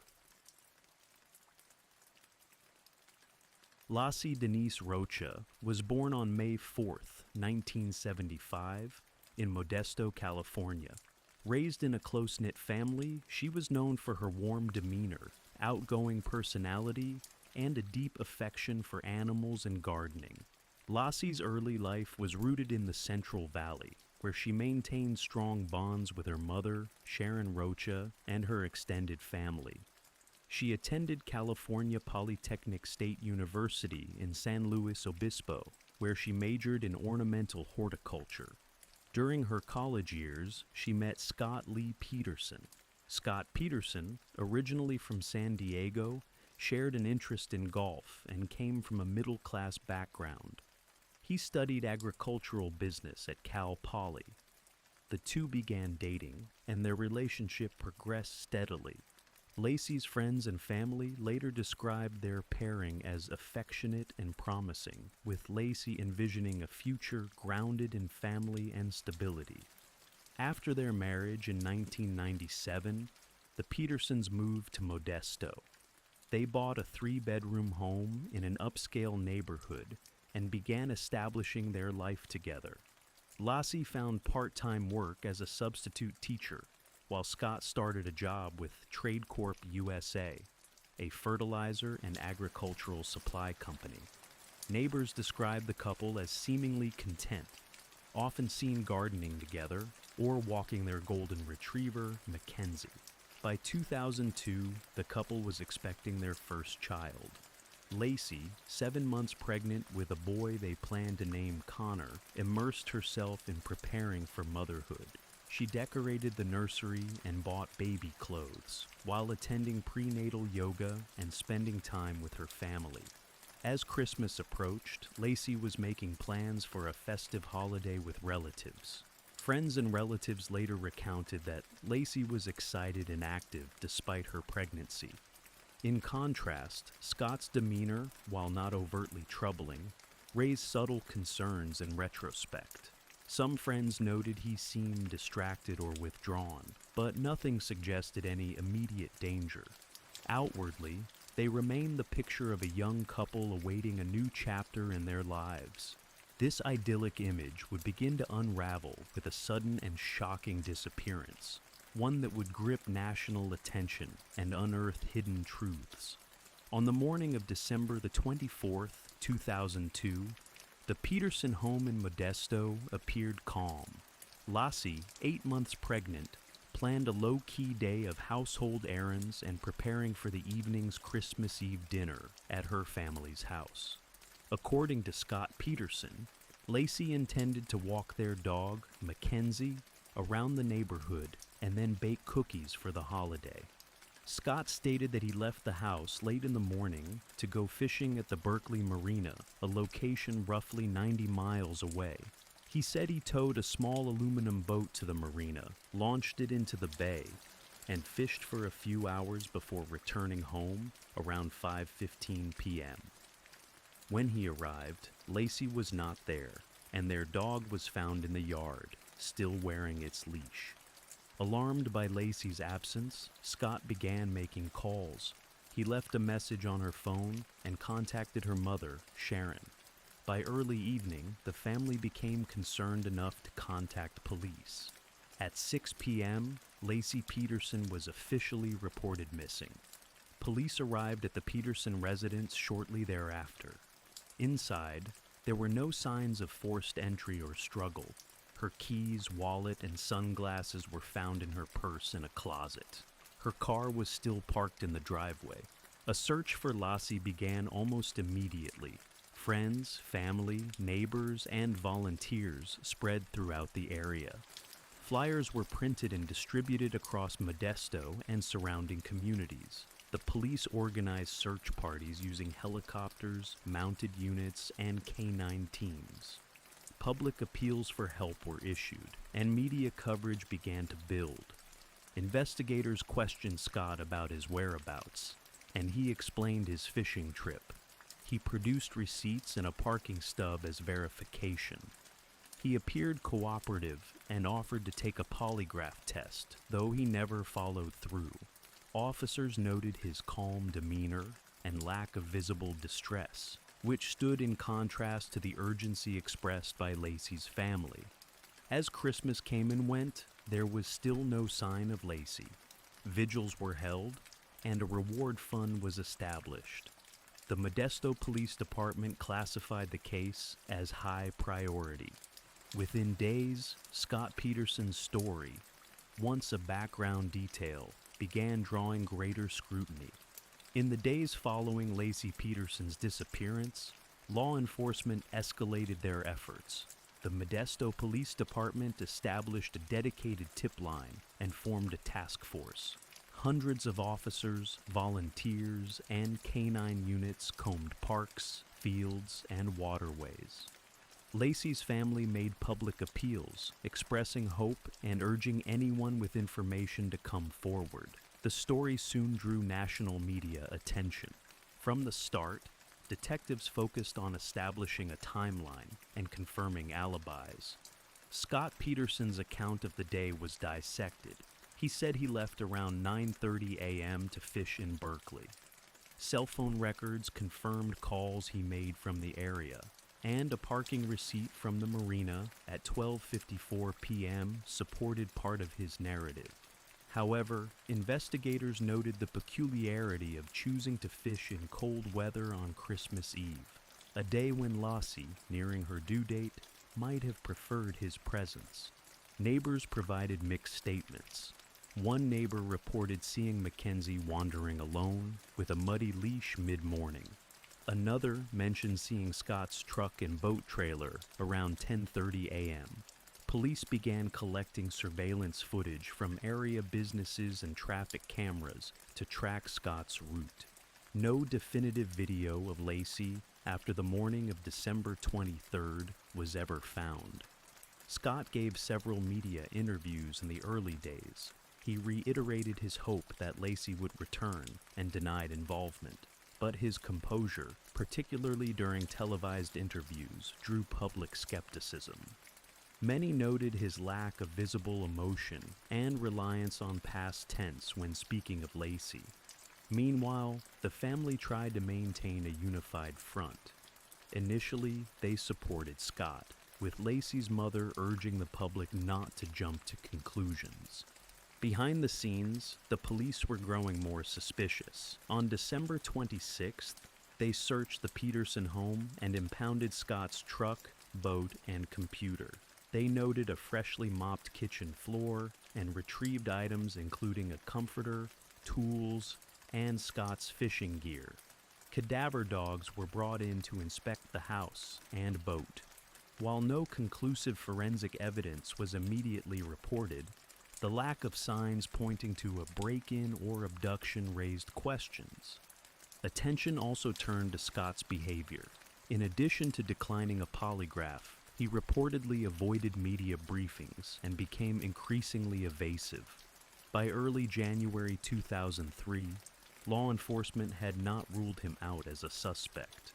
Lacey's family began receiving anonymous tips and claims of sightings, but none were substantiated. As the case entered its second week, authorities shifted from a search to an investigation. The possibility of foul play gained weight, and attention narrowed toward the man who last reported seeing her alive. As the second week of Laci Peterson's disappearance passed without a breakthrough, the media presence in Modesto intensified. National outlets arrived, turning the quiet neighborhood into a staging ground for daily broadcasts. Satellite trucks lined the streets, and reporters filed live updates outside the Peterson home. The story's elements, a pregnant woman gone missing on Christmas Eve, the seemingly perfect suburban life, captured public imagination.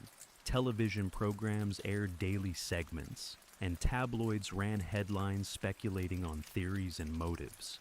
News anchors scrutinized Scott Peterson's statements and expressions, comparing his demeanor with that of grieving family members. Public opinion began to shift. Polls and talk shows buzzed with debate.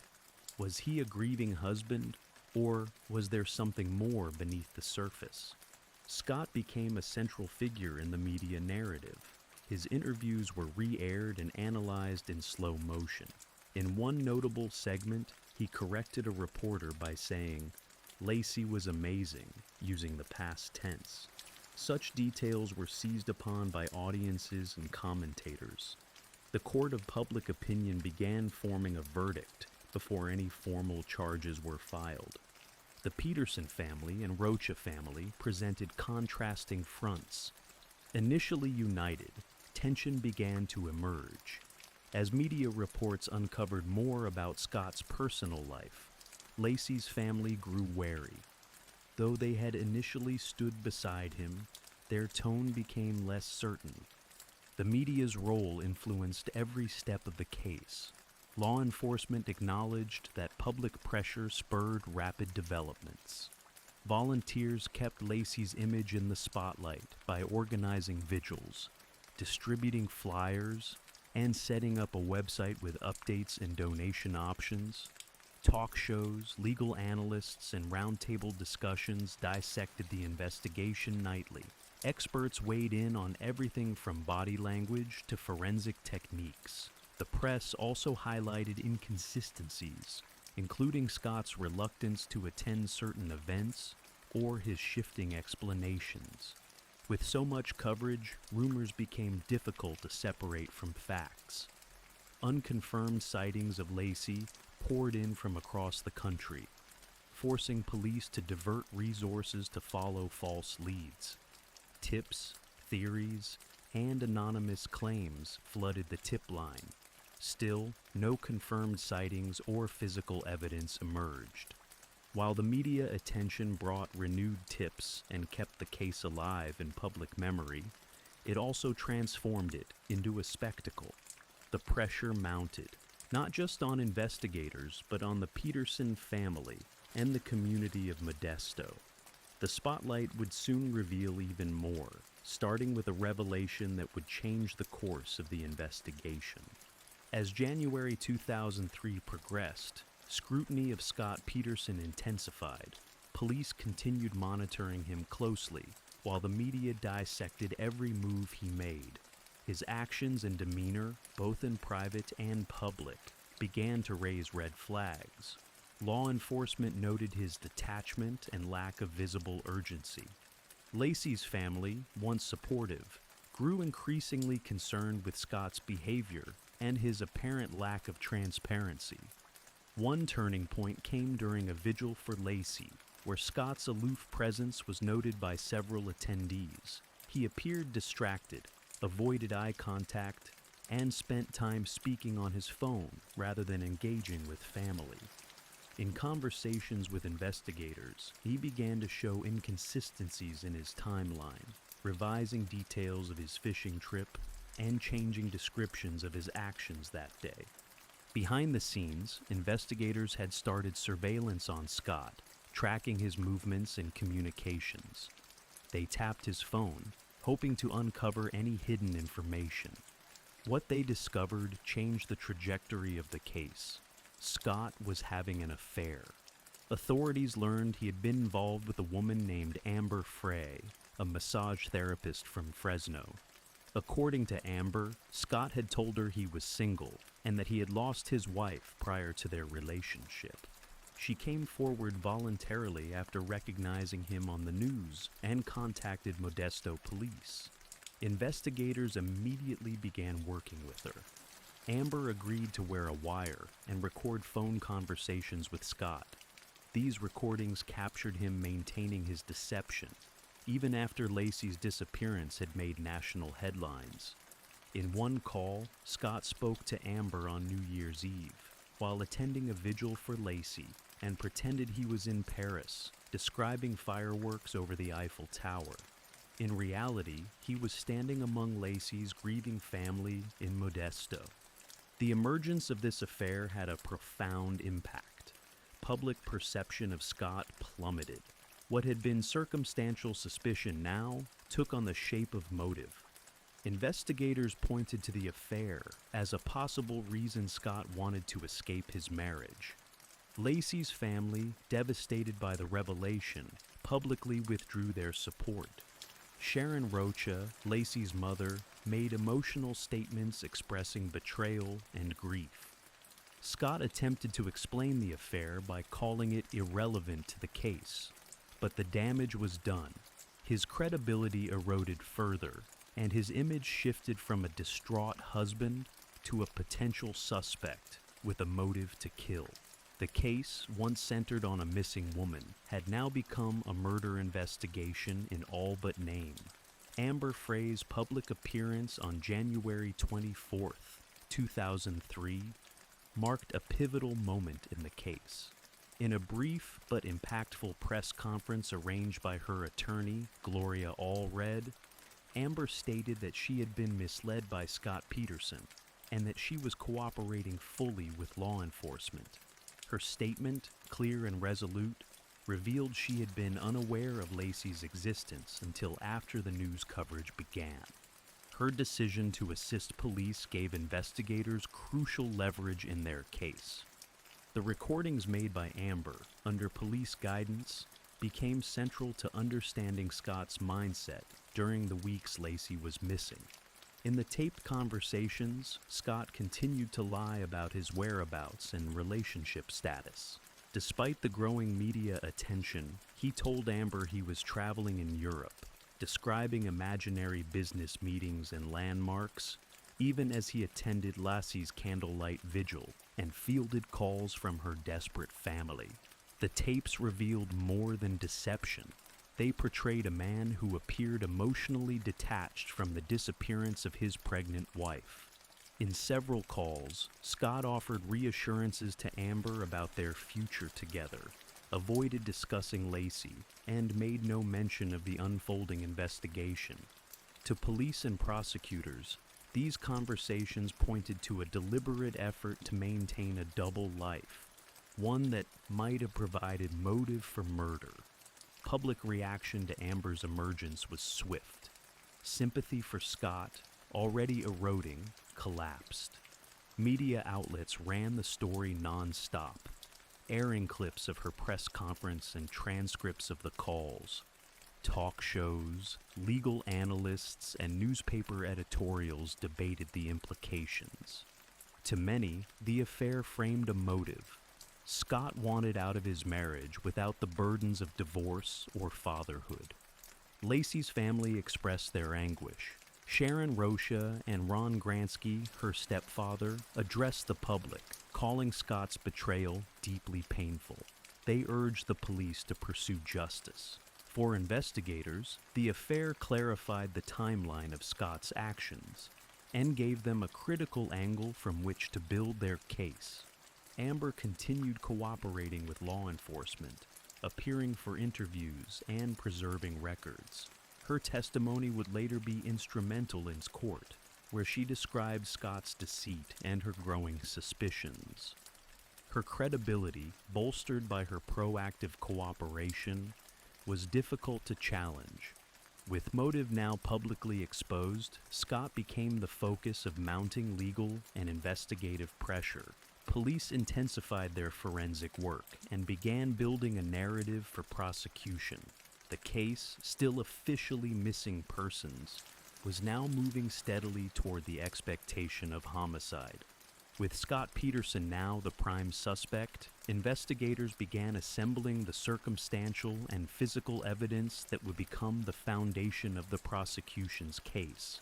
Despite the absence of a body, they moved forward with a meticulous review of Scott's actions, purchases, and digital footprints before and after Lacey's disappearance. One major focus was Scott's trip to the Berkeley Marina. Investigators returned to the location with sonar equipment and dive teams. Though early searches yielded no definitive results, Scott's choice of this remote spot, combined with a lack of fishing gear in his boat, raised suspicion. The small aluminum boat he used had no fish finder, no tackle, and showed little sign of recent use. This further supported the theory that fishing was not his true intent that day. Computers seized from the Peterson home revealed online searches conducted in the days prior to Lacey's disappearance. Among them were queries related to tide charts for the San Francisco Bay. The specific location of Scott's fishing trip coincided with where Lacey's remains would later be discovered. While not definitive proof, prosecutors viewed this as premeditation. Financial records showed Scott had taken out life insurance policies on Lacey, totaling $250,000. He had also made unusual transactions in the weeks prior, including the sale of Lacey's Land Rover and inquiries about selling their home. These actions suggested a planned detachment from his existing life. Phone records were equally telling. Investigators documented a pattern of evasive communication and calculated lies, particularly in calls to Amber Fry. He had made efforts to delete certain messages and hide the nature of their relationship. Additionally, police discovered that Scott had altered the answering machine greeting at their home on December 24th, which some interpreted as an attempt to control how messages were perceived by anyone calling after Lacey vanished. DNA testing conducted on items from Scott's boat and truck did not yield conclusive biological evidence tying them to Lacey. However, investigators presented a theory that Scott had used homemade concrete anchors, traces of which were found in his warehouse, to weigh down Lacey's body. One anchor was recovered. Molds indicated several had been made, but the others were missing. Forensic specialists also examined Scott's vehicle and boat trailer. Though no blood or tissue was detected, the lack of evidence itself was suspicious. Police believed he may have cleaned the items thoroughly. Combined with his inconsistent statements and suspicious behaviors, the circumstantial picture began to point heavily toward premeditated murder. By February 2003, police publicly named Scott as a person of interest. The case, lacking direct physical evidence, relied on motive, opportunity, deception, and forensic inferences. Still, the mounting totality of these elements convinced investigators they were closing in on an arrest. On April 13, 2003, a couple walking their dog along the San Francisco Bay shoreline near the Richmond area made a grim discovery. They found the decomposed remains of a fetus with its umbilical cord still attached. The next day, approximately 1 mile away, a badly deteriorated female torso was found. The The remains were consistent with a late-term pregnancy, and authorities quickly secured the area for forensic analysis. The bodies were located near the Berkeley Marina, the same site where Scott Peterson claimed to have gone fishing on the day Lassie disappeared. Despite the 4-month gap, the location's proximity to Scott's reported alibi became a central point in the investigation. Autopsies were conducted promptly, while the fetus, believed to be Connor Peterson, showed signs of advanced decomposition. The torso was missing limbs and most of the head. Though the cause of death could not be definitively established due to the condition of the remains, forensic pathologists identified significant detail. Dental records confirmed that the torso was that of Lacey Peterson. Investigators matched the fetal remains to Lacey and Scott through DNA testing. The discovery provided the physical evidence that had eluded the investigation for months. Though heavily decomposed, the timing and location, along with Scott's previous behavior, built a compelling narrative for the prosecution.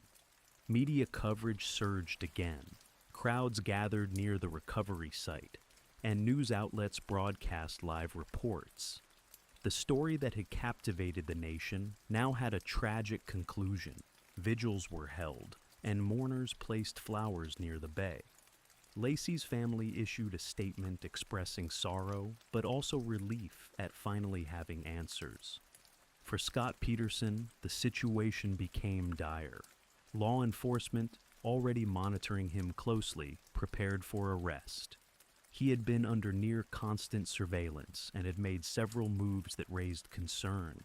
He changed his appearance, dyeing his hair blonde and growing a goatee. He also traded in his vehicle, acquired large sums of cash, multiple cell phones, and carried his brother's ID. These behaviors suggested potential flight risk. Investigators concluded that the bodies had likely been submerged and later surfaced due to natural tidal changes. The presence of plastic tape and other materials on the remains suggested an attempt to weigh them down. The missing concrete anchors noted earlier in the investigation aligned with this theory. The recovery of Lacey and Connor's remains transformed the case. What had previously been a missing persons investigation was now a confirmed double homicide. Law enforcement acted swiftly to move from surveillance to custody, fearing Scott might flee. 2 days after the remains were found, authorities made their move. On April 18, 2003, 5 days after the bodies were discovered, Scott Peterson was arrested near a golf course in La Jolla, San Diego County. He had been under continuous surveillance by law enforcement, who feared he might attempt to flee the country, especially as media coverage intensified and forensic results confirmed the identities of Lacey and Connor Peterson. At the time of arrest, Scott's appearance had changed dramatically. His hair and beard were dyed blonde, and he carried multiple cell phones, his brother's driver's license, over $10,000 in cash, and an array of camping and survival gear. Police also found a shovel, knives, sleeping pills, and maps of several states in Mexico. His car was packed with clothes and personal items, indicating preparation for extended travel. Prosecutors later described this as an unmistakable attempt to evade capture. The arrest took place peacefully, with Scott showing no resistance. He was booked into Stanislaus County Jail and held without bail. That same day, he was formally charged with 2 counts of murder, one for Lassie and one for their unborn son, Connor. Under California law, the killing of a fetus with a detectable heartbeat can constitute a separate homicide. The public reaction was swift and intense. News outlets across the country broadcast the arrest in real time. The image of a handcuffed Scott being led into custody became a symbol of the case's dramatic turn. Lacey's family issued statements expressing grief and calling for justice. Community members left flowers and signs at makeshift memorials, while others demanded the harshest penalties for Scott.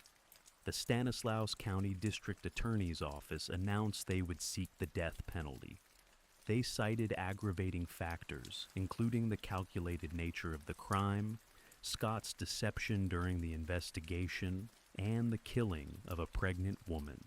Legal analysts debated the strength of the case, noting its reliance on circumstantial evidence, but also the powerful impact of Scott's actions and lies. Scott obtained legal representation, hiring attorney Kirk McAllister before later switching to Mark Geragos, a high-profile defense lawyer known for representing celebrities. Geragos immediately began challenging the case's narrative, asserting Scott's innocence and framing the evidence as speculative and media-driven. He argued that no direct forensic link tied Scott to the deaths, and criticized the influence of public opinion. In the days following the arrest, police and prosecutors released further details to solidify their position. They cited Scott's financial dealings, behavior with Amber Frey, and inconsistencies in his alibi. Meanwhile, the defense prepared for a lengthy legal battle. The trial, already shaping up as a national spectacle, would become one of the most closely followed courtroom dramas of the early 2000s. Following Scott Peterson's arrest, preparations for a high-profile trial began. The case had already generated massive media coverage, making a fair trial in Stanislaus County nearly impossible. On January 20th, 2004, Judge Al Girolami ruled in favor of a change of venue, citing extensive pretrial publicity. The trial was moved to San Mateo County, about 90 miles northwest of Modesto, in hopes of finding an impartial jury. Mark Geragos, now leading Scott's defense, began filing motions challenging evidence, questioning police procedures, and seeking to suppress certain recordings. Prosecutors, led by District Attorney James Brazelton and later Rick DiStazo, argued that Scott's behavior, financial motives, and affair with Amber Frey painted a clear picture of premeditated murder. Though the evidence was circumstantial, they believed its totality would convince a jury. Jury selection proved difficult. The process began in March 2004 and took weeks. Prospective jurors were asked about their media consumption, views on the death penalty, and attitudes towards circumstantial evidence. Over 1,000 people were screened. Ultimately, a jury of 6 men and 6 women was seated, with 6 alternates. The court imposed a partial gag order, aiming to prevent the case from being tried in the media. Nonetheless, leaks and rumors continued. The defense challenged the admissibility of the wiretapped calls between Scott and Amber, claiming they were prejudicial. The court ruled the recordings could be introduced, citing their relevance to Scott's motive and credibility. In pretrial hearings, prosecutors revealed plans to call numerous witnesses: neighbors, police officers, forensic experts, and Amber Frey. They also presented their theory that Scott murdered Lacey at their home on the night of December 23rd or early morning of December 24th, disposed of her body using homemade anchors, and lied to create an alibi. The defense countered with an alternative narrative. They argued there was no direct evidence proving when or how Lacey died, and no eyewitnesses or physical evidence tying Scott to the crime. Geragos suggested the possibility of a random abduction, pointing to burglaries reported near the Peterson home around the same time. Media outlets set up permanent crews outside the courthouse. Daily coverage resumed with live reporting, legal commentary, and public debate. The trial was not televised, but courtroom sketches and reports kept the public informed. By late spring 2004, both sides had finalized their strategies. As the trial date approached, tensions ran high. The prosecution prepared to build a circumstantial case they believed would prove guilt beyond a reasonable doubt. The defense aimed to dismantle the timeline and highlight the absence of physical evidence. Jury members were warned of the case's emotional content and instructed to avoid media coverage. With jury selection complete and legal groundwork laid, the trial of Scott Peterson was set to begin. The trial of Scott Peterson commenced on June 1st, 2004, in Redwood City, California, drawing intense public and media attention. Presiding Judge Alfred DeLucchi opened proceedings in a courtroom packed with journalists, legal observers, and representatives from both families. Security was tight, and media outlets reported every development. Prosecutor Rick DiStaso delivered the opening statement for the state. He outlined the prosecution's case, that Scott Peterson killed his wife Lacey and their unborn son, Connor, in a deliberate act to free himself from his marriage and impending fatherhood. DiStaso emphasized Scott's affair with Amber Frey, his lies to both the police and the public, and his strange behavior following Lassie's disappearance. He painted a picture of a man living a double life who saw murder as his only escape. The prosecution argued that Lacey was killed sometime during the night of December 23rd or early on December 24th, 2002. They theorized that Scott transported her body in his truck, drove to the Berkeley Marina, and dumped her into the San Francisco Bay using homemade anchors. Though they admitted the lack of eyewitnesses or direct forensic evidence, they maintained the circumstantial evidence formed a compelling, logical chain of guilt. In response, defense attorney Mark Geragos delivered a detailed and aggressive opening. He reminded jurors that the burden of proof lay with the prosecution and emphasized the absence of physical evidence. No blood, no murder weapon, and no eyewitnesses. Geragos described Scott's behavior as that of a flawed, panicked man, not a murderer. He portrayed the media as distorting facts and shaping public opinion unfairly against his client. The defense proposed that Lassie may have been abducted by strangers, possibly during a nearby burglary. Geragos referenced reports of a break-in across the street from the Peterson home on December 24th, and suggested that police had dismissed this lead prematurely. He promised to show that the case had been built on innuendo and public pressure, not evidence. Opening arguments set the tone for a trial that would span nearly 6 months. The courtroom remained under intense observation, with every witness and piece of evidence scrutinized by the public. Jurors were told to avoid news coverage and instructed carefully on legal standards, especially regarding circumstantial cases. Courtroom sketches, daily summaries, and legal expert commentary filled the airwaves and front pages. Public interest remained unwavering. Supporters and critics of Scott Peterson gathered daily outside the courthouse, often holding signs and chanting slogans. The trial, like the investigation before it, unfolded under a microscope. With both sides having presented their core arguments, the prosecution began calling witnesses, aiming to prove Scott Peterson's guilt beyond a reasonable doubt. The prosecution began its presentation with a sequence of witnesses to establish a timeline and expose inconsistencies in Scott Peterson's account. They called neighbors who testified about Lacey's activities and the last confirmed sightings. One neighbor recalled seeing the Petersons' dog wandering with its leash on in the morning of December 24th. Casting doubt on Scott's statement that Lassie had taken the dog for a walk around the same time. Police officers took the stand to describe their initial interactions with Scott and the early investigation. They highlighted his calm demeanor, the absence of visible concern, and his refusal to take a polygraph test.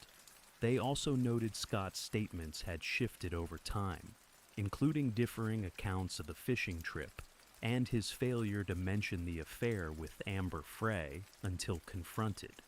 Amber Frey testified for 2 days.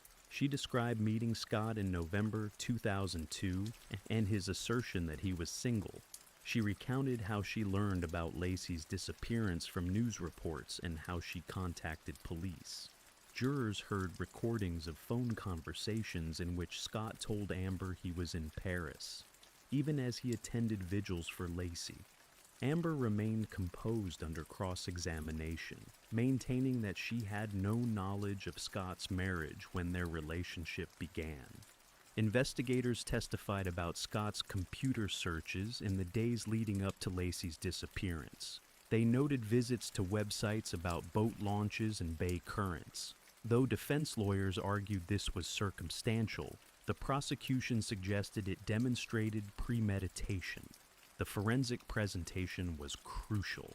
Though no blood or DNA evidence was recovered from the home or Scott's truck, experts testified about the boat, the homemade cement anchor found in Scott's warehouse, and missing materials that could have been used to make several more. Marine experts explained how tides could carry remains from the marina to the recovery sites near Richmond. This geographical consistency became central to the state's argument. Pathologists described the condition of Lacey and Connor's remains.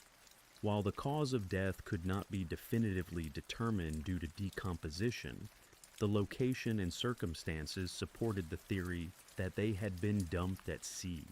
Experts testified that the fetus was likely expelled from Lassie's body due to decomposition and water exposure, countering defense suggestions of a live birth.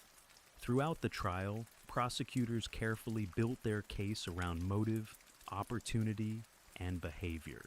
They returned repeatedly to Scott's affair, financial issues, and demeanor. The accumulation of small but consistent details painted a picture of guilt in the jury's eyes. By the time the prosecution rested, they had presented over 170 witnesses and hundreds of exhibits. While no single element was conclusive, the overall narrative was powerful. Attention now turned to the defense, which would challenge this framework and offer their alternative explanation. When the defense began its case, attorney Mark Garagos faced the challenge of discrediting a narrative constructed over months of testimony and public scrutiny.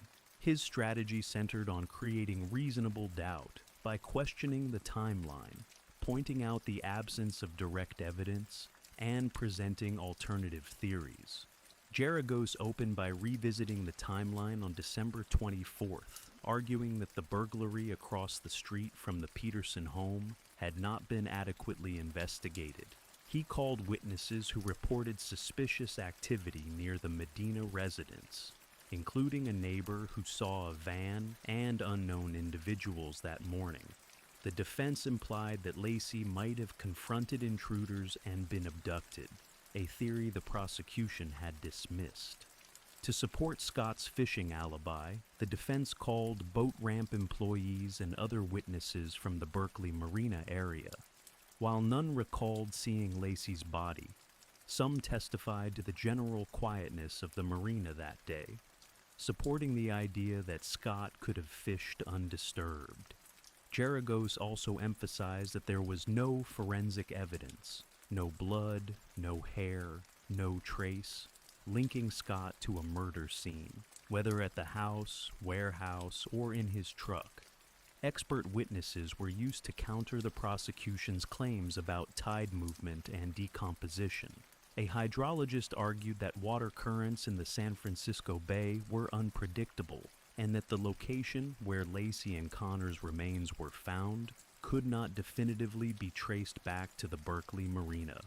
A separate pathologist challenged the timeline of fetal development, raising doubts about when Connor might have died. Garagos sought to humanize Scott, portraying him as overwhelmed and fearful, not malicious. He described Scott's lies to Amber Frey as evidence of a man trying to hide an affair, not a murderer hiding a crime. He argued that Scott's attempts to flee were misunderstood, driven by media harassment and grief, not guilt. The defense also attempted to weaken the credibility of police witnesses. suggesting that early tunnel vision led investigators to focus solely on Scott and ignore other leads. Cross-examinations pressed officers on the lack of follow-up regarding the burglary and unconfirmed sightings of Lacey after December 24th. But the defense faced significant obstacles. Jurors had already heard extensive damning testimony, and the absence of an alternative suspect or theory of the crime's execution left gaps. The defense's inability to explain how Lassie's body ended up near the Berkeley Marina, the same location Scott had visited, remained a critical problem.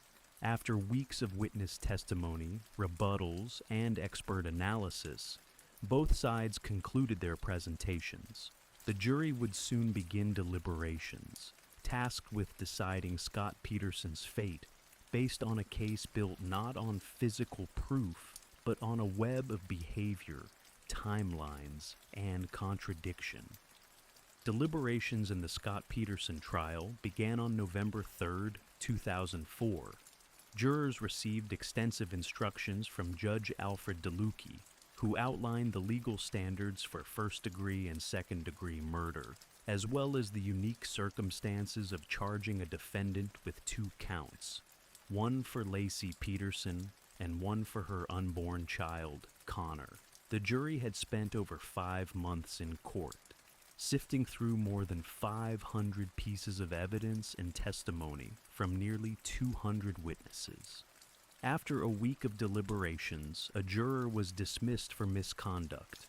An alternate was brought in, prompting the jury to restart deliberations. Tension inside and outside the courthouse intensified. On November 12, 2004, the jury reached a verdict. Scott Peterson was found guilty of first-degree murder in the death of Lacey Peterson and second-degree murder in the death of their unborn son. As the verdict was read, Scott remained emotionless. In the courtroom, audible sobs came from Lassie's family. Outside, hundreds of people gathered in front of the courthouse erupted in cheers. News of the conviction spread rapidly, dominating headlines across the country. With the guilty verdict secured, the trial entered the penalty phase. The prosecution argued for the death penalty, emphasizing the cruelty of the crime, Scott's lies, and the impact on the Rocha family. They presented victim impact statements describing Lacey's vibrant personality, her excitement about motherhood, and the devastation caused by her death.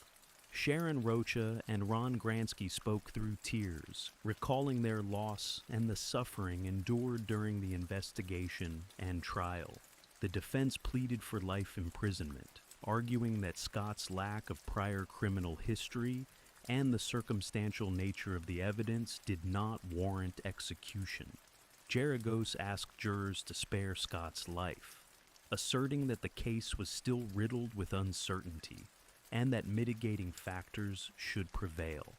On December 13, 2004, the jury recommended the death penalty.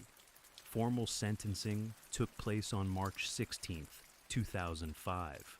Judge DeLucchi upheld the jury's recommendation and sentenced Scott Peterson to death by lethal injection. He was transferred to San Quentin State Prison to await execution.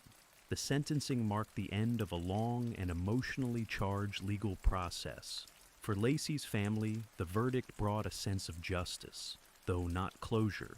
For Scott, it began a new phase of legal appeals and life on death row. The case, while legally resolved, remained a subject of national discourse, an enduring story of betrayal, loss, and the pursuit of accountability in the absence of direct evidence. Following his sentencing, Scott Peterson was housed at San Quentin State Prison, entering California's death row system. He remained confined to a single cell for up to 23 hours a day, with restricted contact and limited privileges. Though sentenced to death, California had not carried out an execution since 2006, and Peterson's case entered a prolonged appellate process. In 2012, Peterson's legal team filed a comprehensive appeal to the California Supreme Court. They argued multiple points: prejudicial pretrial publicity, errors in jury selection, and claims that Judge DeLucchi had dismissed jurors improperly. The defense maintained that media saturation had deprived Scott of a fair trial, and that the change of venue had not been sufficient to counter public bias. On August 24, 2020, the California Supreme Court overturned Scott Peterson's death sentence. The court found that the trial judge had erroneously dismissed prospective jurors who had expressed general objections to the death penalty, but had not indicated they would be unable to follow the law. While the court upheld the murder convictions themselves, the ruling mandated a new penalty phase trial. This development reignited public interest. Media coverage resumed, and legal experts debated the implications. Laci's family expressed frustration over the renewed legal proceedings, but reaffirmed their belief in Scott's guilt. Prosecutors had to decide whether to pursue another death sentence or accept life without parole. In December 2021, after nearly 17 years on death row, Peterson was formally resentenced to life in prison without the possibility of parole. He was transferred from San Quentin to Mule Creek State Prison in Ione, California. The resentencing brought a measure of finality to the legal process, but stirred unresolved emotions for those involved. Further controversy emerged when Scott's defense filed a habeas corpus petition in San Mateo Superior Court. They claimed that a juror had failed to disclose prior involvement in a domestic violence-related case during jury selection, potentially compromising the trial's fairness. In October 2022, a judge ruled that an evidentiary hearing was warranted to examine the jurors' credibility. As of 2025, the legal proceedings remain ongoing. The case, while largely settled in the public mind, continues through California's complex judicial system. Scott Peterson maintains his innocence and continues to seek a new trial. Laci's family, steadfast throughout, continues to honor her memory through public advocacy and private grief. The Peterson case remains one of the most widely followed criminal trials in American history. It raised enduring questions about media influence, circumstantial evidence, and the death penalty. Though the final legal resolution may still lie ahead, the story of Laci Peterson and the pursuit of justice in her name has left a permanent mark on the national consciousness. August 26, 1995, dawned bright and warm in western Kentucky. The serene banks of the Ohio River, where Newburgh Beach curved gently along the Henderson County shore, attracted sunbathers seeking reprieve from the late summer heat. Among them was Heather Daniel Teague, a 23-year-old woman who had gone to the beach alone that afternoon. At just over 5 feet tall, Heather was petite, weighing between 90 and 100 pounds. Her brown hair cascaded over her shoulders, and she was wearing a red plaid bathing suit, the last outfit she would ever be seen in. From his home across the river in Indiana, a man named Tim Walthall trained his telescope on the beach. It was a casual act on a lazy day. He often used the device to observe river traffic or wildlife. What he saw that day, however, was far from ordinary. Through the lens, Walthall claimed he watched in horror as a man emerged from the nearby woods, approached Heather, and forcibly dragged her by the hair. The man, according to Walthall, held a gun to her head. Within moments, they disappeared into the dense foliage beyond the sand. Walthall immediately contacted law enforcement. He described the abductor as a white male, approximately 6 feet tall, weighing between 210 and 230 pounds. The man was wearing jeans, a bushy brown beard, a wig, and a piece of mosquito netting that obscured part of his face. The description was chilling in its specificity, and investigators quickly arrived on the scene to begin their search. Police and volunteers combed the area. They discovered Heather's towel and a piece of her red bathing suit in the grass just beyond the beach's edge, supporting Walthall's account of an abduction. Despite intensive efforts using helicopters with infrared scanners, divers, and canine units, there was no sign of Heather herself. By nightfall, the tranquility of Newburgh Beach had been irreversibly shattered. The disappearance marked the beginning of a case that would grip the local community for decades. A mystery laced with chilling details and unanswered questions. In the hours following Heather Teague's disappearance, the beach transformed from a summer escape into a restricted investigation site. Henderson County law enforcement officers cordoned off the area and initiated a thorough ground search. The initial stages of the operation involved sweeping the shoreline and adjacent woods for physical evidence. Investigators recovered a towel believed to be Heather's, as well as a fragment of her red plaid bathing suit. The items lay discarded not far from where the alleged abduction occurred. To expand the scope of the search, authorities deployed K9 units trained in scent detection. The dogs tracked Heather's scent to a point along the tree line, but then lost the trail, suggesting she had been moved quickly away from the area, possibly by vehicle. Helicopters outfitted with infrared technology scanned the terrain, and dive teams explored the nearby riverbanks. But these efforts yielded no additional clues. Law enforcement launched a media campaign, urging anyone with information to come forward. They distributed composite sketches based on Walthall's description of the suspect. A white male, tall and heavily built, disguised with a beard and wig, possibly wearing mosquito netting. The image was released to local media, and billboards with Heather's photo appeared throughout Kentucky and southern Indiana. Meanwhile, the investigation expanded to nearby residences and campsites. Officers interviewed dozens of people who had been in the vicinity of Newburgh Beach on August 26th. Several witnesses reported seeing a red and white Ford Bronco parked along the road near the woods earlier that afternoon. The vehicle, which stood out due to its uncommon color scheme, became a focal point of the inquiry. Despite public appeals, no new witnesses came forward with definitive information about the suspect or vehicle. By the end of the first week, leads had begun to dry up. Heather's family, led by her mother Sarah, called for continued efforts and transparency from investigators. Flyers with Heather's face and identifying characteristics, green eyes, brown hair, and a scoliosis-induced curvature of the spine, were handed out in nearby towns.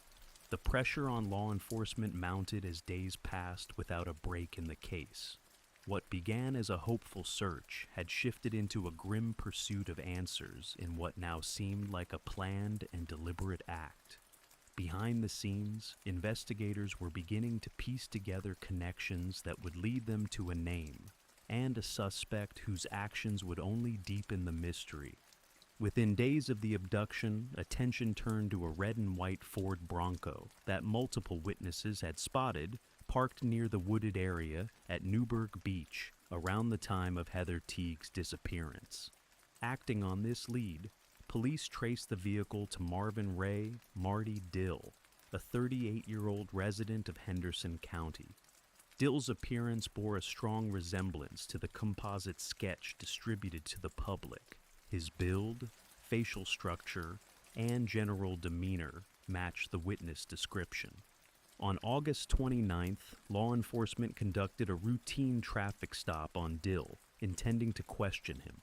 Inside his vehicle, they found disturbing items: 2 handguns, duct tape, rubber gloves, rope, and strands of brown hair. The contents of the Bronco raised immediate suspicions, as they mirrored tools commonly associated with abduction or restraint. Officers also noted the strong visual similarity between Dill and the composite image, further reinforcing his status as a person of interest. Detectives secured a search warrant for Dill's property. While plans were being finalized, investigators attempted to approach him at his home on August 31st. Before officers could make contact, Dill asked his wife to leave the premises. Moments later, he died by suicide, using a firearm in his possession. The abruptness of his death added urgency and complexity to the unfolding investigation. The implications of Dill's suicide were profound. As a person of interest in a high-profile missing person case, his death closed off a crucial avenue of inquiry. Authorities intensified their search of his property and interviewed those who knew him. His wife, though initially willing to speak, invoked her Fifth Amendment rights during later proceedings, citing concerns over self-incrimination. As a result, investigators were unable to gather direct testimony from one of the few people who might have had knowledge of Dill's actions in the days surrounding August 26th. Further forensic testing was performed on the Bronco and the materials found inside. While the presence of hair was noted, public records did not indicate a definitive match to Heather Teague. Still, the circumstantial evidence, proximity to the crime scene, items found in his vehicle, and the nature of his death positioned Dill as the prime suspect in the case. Despite these developments, authorities did not declare Dill guilty or formally close the case. The lack of direct evidence and the silence from potential witnesses left open questions. For Heather's family, Dill's death was another layer of frustration. A moment that could have brought answers, but instead yielded only more uncertainty. The investigation, now deprived of its central suspect, would turn toward the courts and continue through persistent efforts to uncover the truth. Following the death of Marvin Ray "Marty" Dill, investigators moved to formalize their findings and explore the legal ramifications. The Henderson County Grand Jury convened to consider evidence collected from Dill's property, vehicle, and personal effects. Prosecutors presented details about the items found in Dill's Bronco: guns, gloves, rope, duct tape, and hair, as well as the description provided by Tim Walthall. They also included the suspicious timing and method of Dill's suicide, which occurred just before a planned police interview. Despite these compelling elements, the process encountered significant obstacles. Most notably, Dill's wife, who was believed to have potentially crucial information, had declined to testify. Citing her Fifth Amendment right against self-incrimination, she remained silent during the grand jury proceedings. Without her cooperation, prosecutors were unable to build a clearer narrative around Dill's activities on the day of Heather's disappearance. Frustrated by what she perceived as a lack of transparency and urgency, Heather Teague's mother, Sarah Teague, began a years-long campaign for access to the full investigative record. Sarah questioned why law enforcement had withheld certain files and why the public was not given more information about Dill's background and the handling of the investigation. Legal action followed. Sarah filed multiple open records requests and public information lawsuits.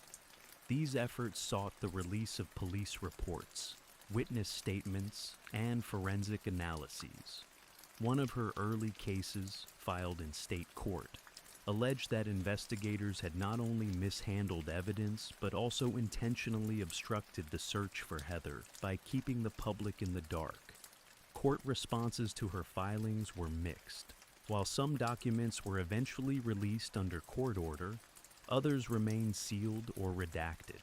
The state cited ongoing investigatory privilege and protection of sensitive witness identities as reasons for the continued restrictions. For Sarah, the legal journey became a parallel battle, one fought not just for her missing daughter, but against a system she believed was withholding the truth. Public opinion was divided. While some sympathized with the need to protect the integrity of the investigation, others supported Sarah's calls for transparency.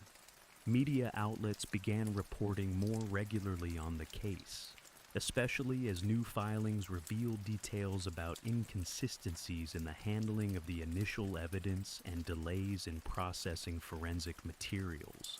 By the early 2000s, Heather's disappearance had become not only a local tragedy, but also a case study in procedural challenges.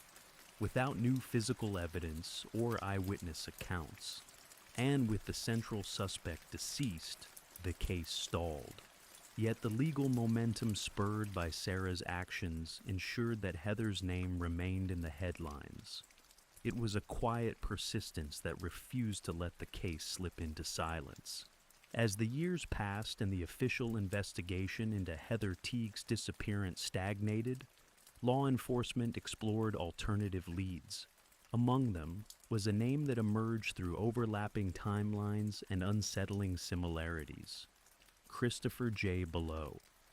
Known to authorities due to a prior criminal history, Below had served prison time for his involvement in the 1991 death of Catherine Fetzer in Ohio, a case in which he eventually pleaded guilty to involuntary manslaughter. Below's connection to the Teague case was not direct, but circumstantial and troubling. Investigators noted that he had been in the general region during the time Heather disappeared. In particular, his travel records placed him in or near Henderson County in August 1995. Additionally, the characteristics of his known victims, young women of petite build, were consistent with Heather's profile. This led detectives to consider Below a person of interest. Further scrutiny revealed that Below had been questioned in other missing persons cases as well. His behavior had raised red flags among law enforcement officers, but concrete evidence linking him to Heather's disappearance remained elusive. Officials reviewed his known movements and interviewed people who had interacted with him around the time of the abduction, hoping to uncover connections that might justify a deeper probe. Despite the mounting suspicion, Below refused to cooperate with investigators. He declined interviews and did not respond to written inquiries. Efforts to compel testimony or secure new forensic evidence failed to produce actionable results. No physical evidence placed him at Newburgh Beach on the day Heather vanished, and no witnesses linked him to the scene. Still, Heather's family continued to believe the case warranted further examination of Below. Sarah Teague, in particular, pushed for an expanded investigation. She questioned why certain case files related to Below's activities remained inaccessible and called on authorities to test any remaining evidence against his known DNA profile. In response to public interest, state investigators reviewed old case notes and re-examined witness statements. However, the lack of new forensic leads or digital records from the mid-1990s limited what could be conclusively determined. The case against Below remained largely speculative, and without corroboration, prosecutors could not move forward. For Sarah and those closely following the case, Below symbolized the many unanswered questions that hovered over Heather's disappearance. He was a possible suspect in a case with few certainties, neither ruled out nor formally accused. The pursuit of clarity continued, but in the absence of confession or physical proof, Below remained a shadowy figure in a case defined by silence. By the 2010s, Heather Teague's case had remained unsolved for nearly 2 decades. While official investigations yielded no conclusive breakthrough, her mother, Sarah Teague, refused to let the case fade into obscurity. She consistently challenged local, state, and federal agencies to re-examine the evidence and release sealed documents. Her determination kept Heather's name in the public discourse, transforming personal tragedy into relentless advocacy. One of Sarah's major legal actions came in 2018 when she filed a lawsuit in federal court against law enforcement agencies. She alleged a pattern of withholding crucial case materials and failing to follow investigative procedures. The court sided with her in part, ordering the release of records that had remained sealed for years.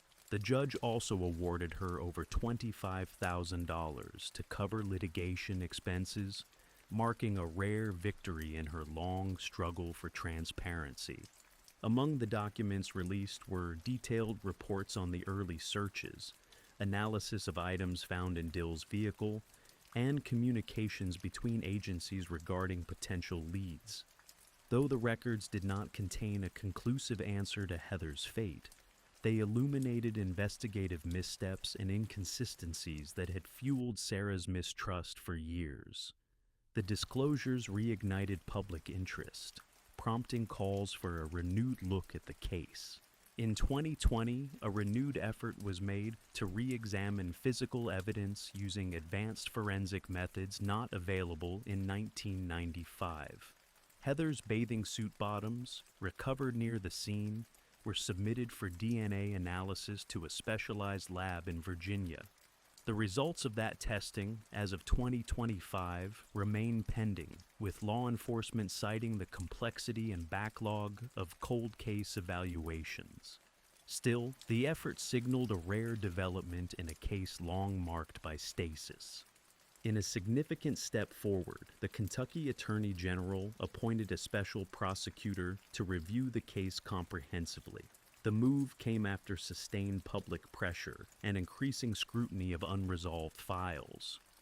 The prosecutor's role included evaluating previous suspect investigations, analyzing newly available DNA evidence, and determining whether any charges could still be pursued.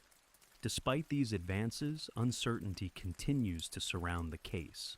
The absence of a body, a confession, or irrefutable forensic links has preserved the mystery at the heart of Heather's disappearance. Yet, for Sarah, every court order, every record release, and every small procedural gain stands as evidence that the case is not closed. As of April 2025, the search for justice remains active. Investigators await DNA test results. Advocates push for continued transparency, and Heather's name endures as both a symbol of unresolved loss and a testament to unyielding resolve. The case, though still unsolved, is no longer dormant. Kathleen McCormack was born on June 15, 1952, in New Hyde Park, Long Island, the youngest of 5 children in a working-class family. Known for her warmth and intelligence, she excelled academically and dreamed of becoming a pediatrician. After graduating from New Hyde Park Memorial High School, she enrolled at Western Connecticut State College. During this time, she met Robert Durst, the eldest son of New York real estate magnate Seymour Durst. Their relationship developed quickly. Robert, more than 8 years her senior, was charming, eccentric, and came from vast wealth. Kathleen was drawn into a world of privilege that stood in contrast to her modest upbringing. They married in April 1973, when Kathleen was 20 and Robert was 30. The wedding was small, held in Vermont, away from the formality of high society. Soon after, they settled in South Salem, New York, in a cottage purchased by Robert.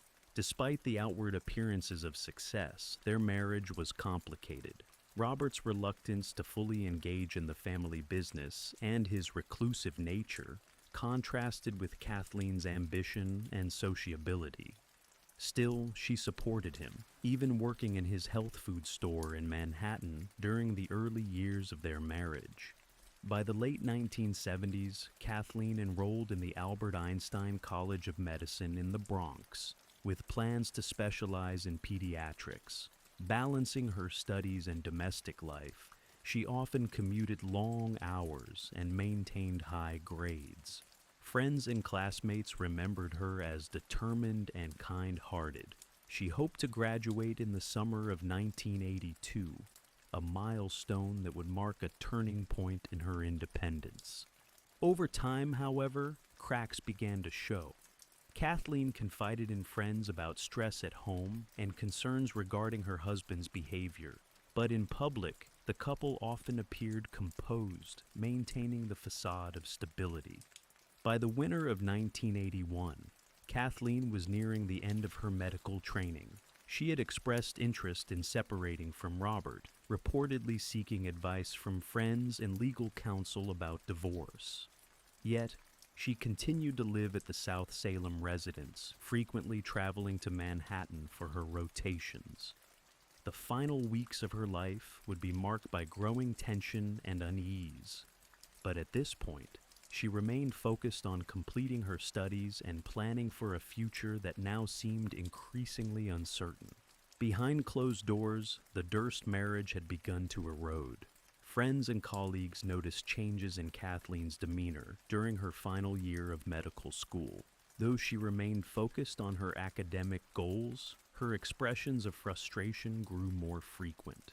She reportedly told several confidants that her husband had become controlling and emotionally volatile.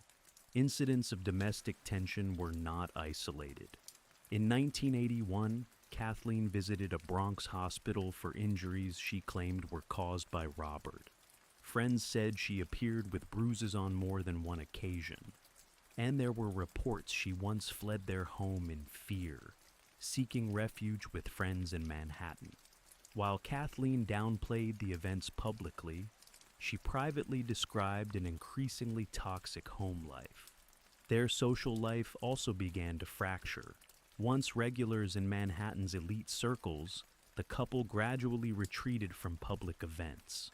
Robert, known for his reclusive tendencies, became more withdrawn. Meanwhile, Kathleen pursued her studies with renewed intensity. She reportedly took steps toward establishing financial independence, including exploring divorce options. Kathleen's contact with her family, especially her mother and siblings, was consistent during this time. They later recalled phone calls where she expressed fear about her safety. In one instance, she allegedly said that if anything happened to her, Robert would be responsible. These statements were not officially documented at the time, but later became significant as her disappearance came under renewed scrutiny. Despite the growing strain, Kathleen remained committed to her goals. She was expected to graduate in mid-1982 and had planned a celebration with friends. Her dream was to work in pediatrics, a field she had chosen out of a deep compassion for children. Those who knew her described her as capable and optimistic, trying to maintain a sense of normalcy despite increasing personal stress. By January 1982, tensions had reportedly escalated. A divorce attorney had been consulted, and Kathleen began storing personal items at a friend's home. She also spoke with a dean at her medical school, reporting alleged abuse and requesting support.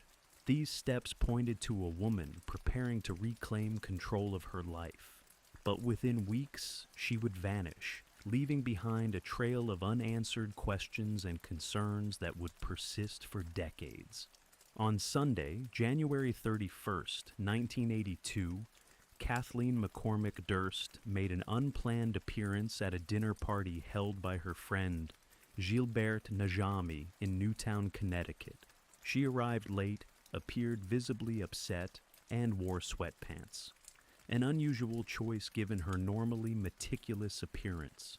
According to Najami and others present, Kathleen received a phone call during the evening and quickly left, saying Robert was angry and wanted her home.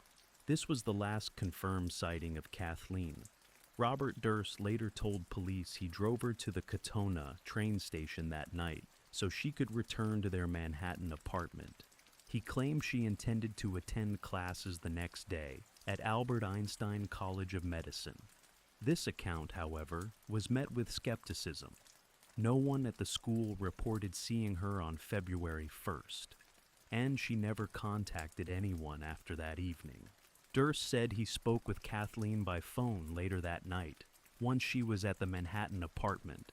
This phone call was never verified. Over the years, this version of events was scrutinized and inconsistencies emerged. Initially, Durst said he called her from a payphone in South Salem. Later, he changed that detail, saying he called from their home. When police eventually entered the Manhattan apartment, they found it unusually clean. Kathleen's belongings, including her favorite items, appeared untouched. There were no signs of forced entry or struggle. Yet, a neighbor claimed to have seen Kathleen at the apartment building elevator later that night. A sighting never corroborated, and one that raised further questions. Meanwhile, Kathleen's friends became alarmed when she failed to return calls or attend class. Gilbert Najami tried reaching her repeatedly, then contacted the police. On February 5th, 1982, 5 days after Kathleen vanished, Robert Durst filed a missing persons report. He appeared calm and detached when questioned by investigators, stating he had no idea what happened to his wife after leaving her at the train station. That same week, Najami and another friend visited the South Salem residence to look for Kathleen's belongings. They reported finding the house disordered and were disturbed by the discovery of her mail and textbooks. These signs contradicted the idea that Kathleen had planned a normal return to her routine. Kathleen's sudden disappearance, the timing of her last known movements, and Robert's changing statements formed the foundation of what would become one of the most complex missing persons cases in New York State. Yet, in the days that followed, the investigation remained limited, and crucial early opportunities were lost. When Kathleen Durst was officially reported missing, local law enforcement began their inquiry with few leads. The South Salem Police Department took the initial report, but did not immediately treat the case as a potential crime. Kathleen had disappeared without leaving a clear trail, and without a body or evidence of foul play. Officers categorized her as a missing adult, rather than a victim of a possible homicide. Robert Durst cooperated with the early investigation, but maintained that he last saw Kathleen when he dropped her at the Katona train station. Detectives initially accepted this account, though it lacked corroborating evidence. There was no confirmation she boarded a train, no Metro North ticket found, and no witness testimony to support the claim. Despite these gaps, no formal search was conducted in the immediate aftermath. Family and friends quickly grew frustrated. They believed Kathleen would not have vanished voluntarily, especially given her impending graduation and close contact with her relatives. Her sisters and parents pushed for a more comprehensive investigation, but law enforcement resources remained limited. Meanwhile, a janitor at the Manhattan apartment building later reported seeing Robert using the building's trash compactor around the time of Kathleen's disappearance. This detail, while not thoroughly investigated at the time, gained significance in later years.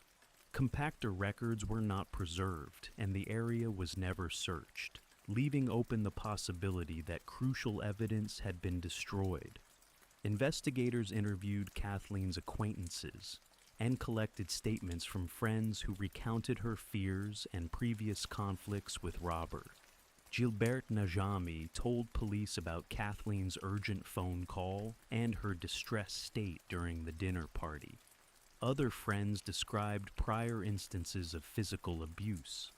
Despite this, no charges were filed, and the case did not advance beyond its initial scope. A critical misstep came when police allowed Robert Durst unsupervised access to the couple's properties. He was not treated as a suspect and had time to clean and move items without oversight. When detectives later visited the South Salem cottage, they found it largely devoid of personal effects that might indicate Kathleen's intentions or whereabouts. In the months following her disappearance, a grand jury was convened in Westchester County but adjourned without indictments. Robert's account remained the only narrative in circulation, and without forensic evidence, the case lost traction.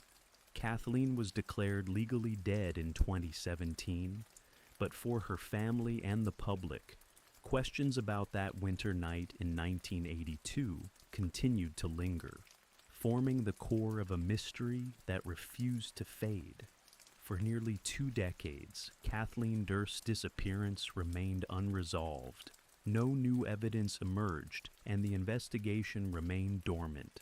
However, by the late 1990s, renewed attention from both law enforcement and the media revived interest in the case. The turning point came with increased scrutiny of Robert Durst's past and those connected to him. Among the key figures was Susan Berman, a close friend and confidant of Robert Durst. A writer with deep ties to Hollywood and the daughter of a Las Vegas mobster, Berman had often acted as a public liaison for Durst, particularly during the early days of Kathleen's disappearance. In 2000, as investigators prepared to question Berman about what she might know, she was found dead in her Los Angeles home. She had been shot execution style. Authorities immediately considered Berman's death suspicious. There were no signs of forced entry, suggesting she knew her killer. A letter sent to police with the word cadaver and a misspelled Beverly Hills was traced to the scene, but no arrests were made. The timing, just before she was to speak with investigators, raised questions about whether her murder was connected to Kathleen's case. Parallel to this, friends and family of Kathleen continued pressing for justice. Gilbert Najami and others lobbied state officials, arguing the case had been mishandled from the beginning. In response, then Westchester County District Attorney Janine Pirro reopened the investigation in 2000. Pirro publicly named Robert Durst as a person of interest and reclassified the case as a possible homicide. The inquiry uncovered missed opportunities and procedural lapses from the original investigation. Police began re-interviewing witnesses and re-examining evidence. It was during this phase that more attention was paid to Durst's behavior and the disappearance of Berman, which investigators increasingly believed was not coincidental. Despite mounting suspicion, no charges were filed. Durst maintained his innocence and kept a low public profile. Yet, the events of 2000, Berman's murder, the reopened investigation, and intensified media coverage shifted public perception. The connection between Kathleen's disappearance and Berman's death became central to understanding Durst's potential involvement. Behind the scenes, investigators began coordinating with agencies in California and New York. The theory that Berman had helped Robert cover up Kathleen's death and was silenced when she became a liability took shape. Still, without direct evidence or witnesses willing to testify, the case remained open but stagnant. By the end of 2000, what had once been treated as a missing person case had evolved into a multi-state criminal investigation. Kathleen Durst's fate remained unknown, but the renewed scrutiny signaled that the case was far from over.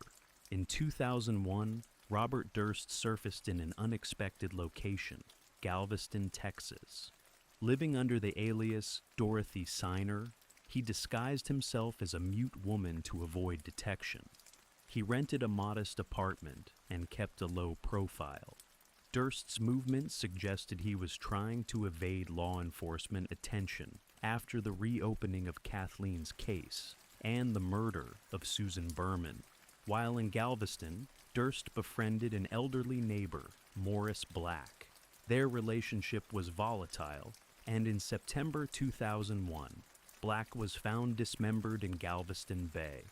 Body parts, wrapped in trash bags, were discovered by a young boy.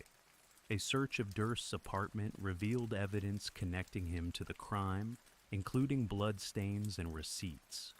Durst was arrested in Pennsylvania in November 2001 after shoplifting at a supermarket, despite having cash and credit cards. At the time of his arrest, he was in possession of Morris Black's identification and had shaved his head. He was extradited to Texas to stand trial for Black's death. The case attracted national attention. At trial, Durst admitted to killing and dismembering Black, but claimed it was done in self-defense. He testified that Black had discovered his true identity and threatened him with a gun. During a struggle, Durst said the weapon discharged, killing Black. In a decision that stunned observers, the jury acquitted him of murder in 2003, accepting his self-defense argument. Though convicted of bail jumping and evidence tampering, Durst served minimal prison time. His acquittal raised questions about the effectiveness of the justice system in handling complex, high-profile cases. The fact that Durst admitted to dismembering a body, yet walked free from a murder charge, drew widespread criticism. The Galveston incident altered public perception of Durst. Once seen as an eccentric heir, he was now viewed through the lens of criminal suspicion. Authorities in New York and California revisited unsolved aspects of his past, particularly the deaths of Kathleen Durst and Susan Berman. While the Galveston trial did not address those cases, it reinforced the belief that Durst was capable of extreme and calculated actions. Despite the acquittal, Durst's behavior, fleeing under a false identity, admitting to dismembering a corpse, and showing little remorse, cast a long shadow.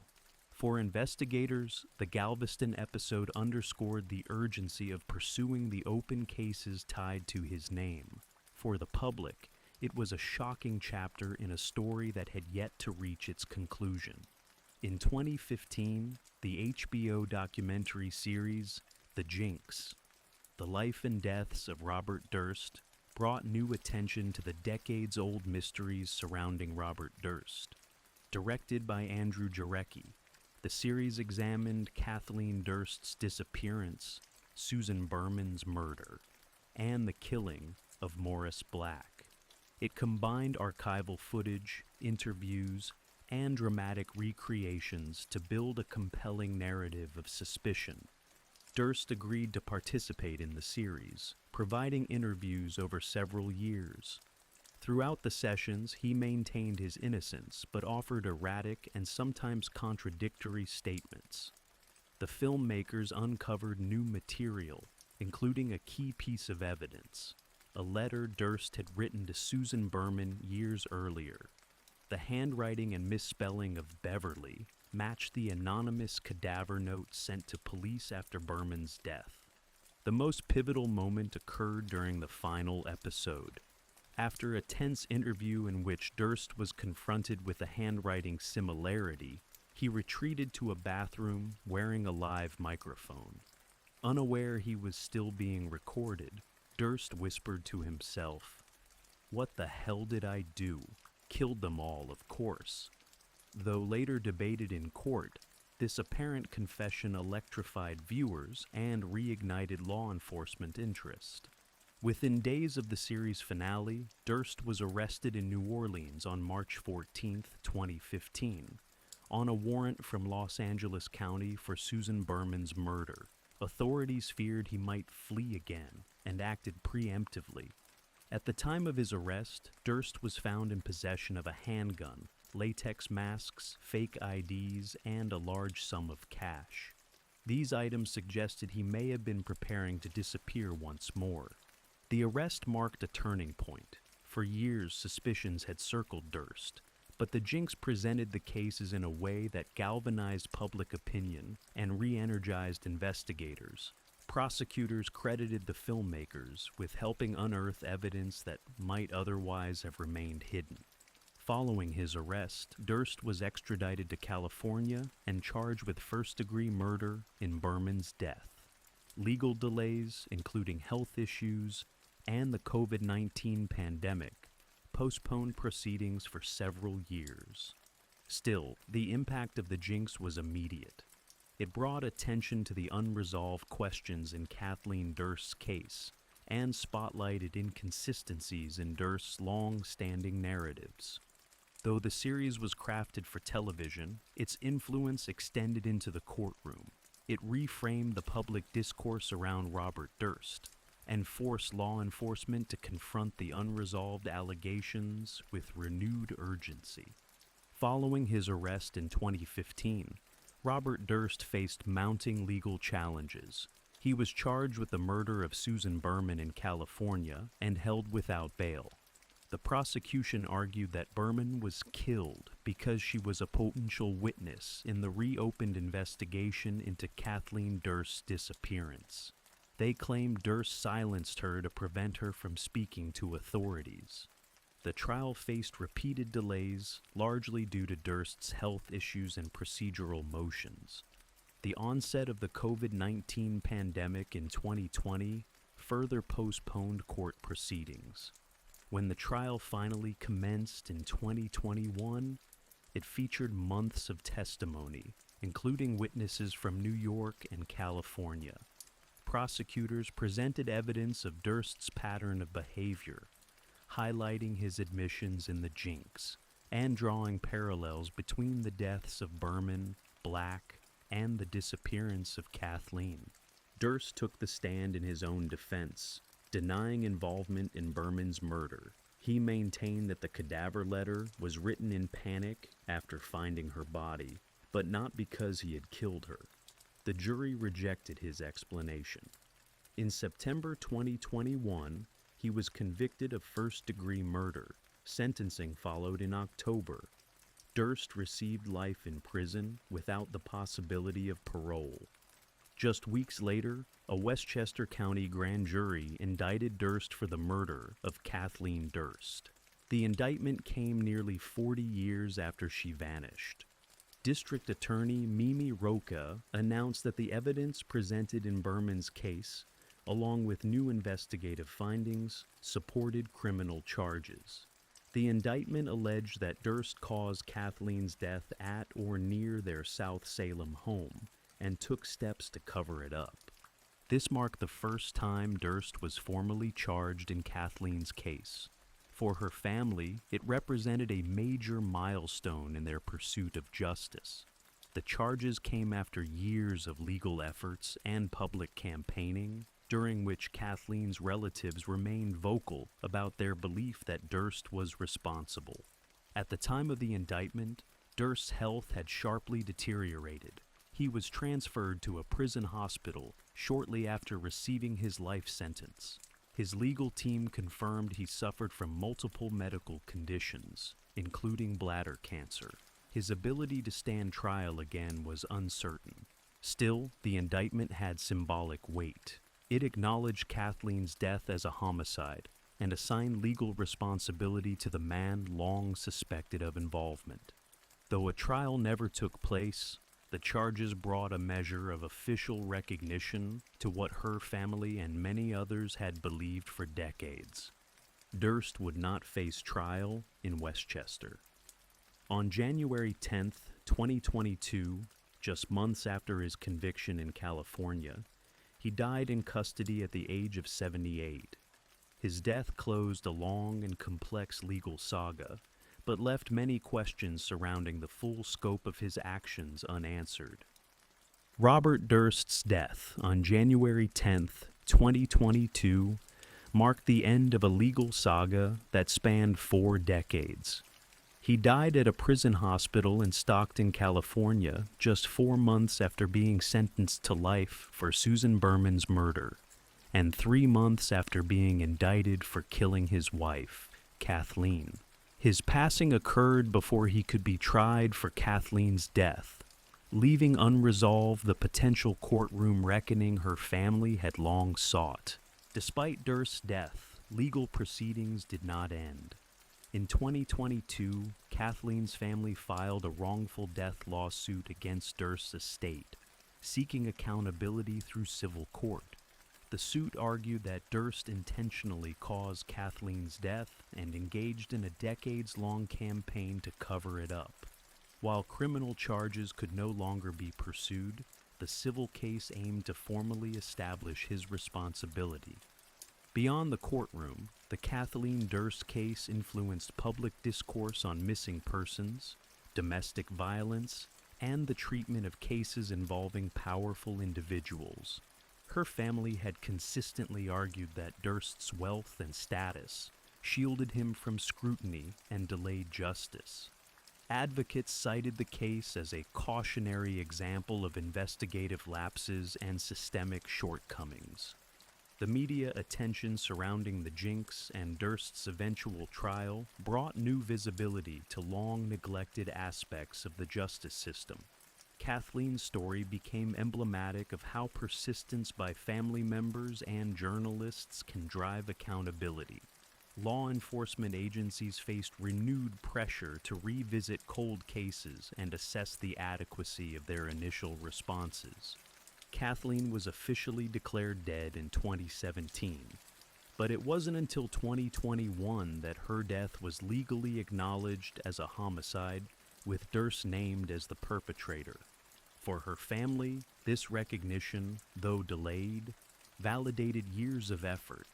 They continued to push for full access to investigative files and for her remains, never found, to be located.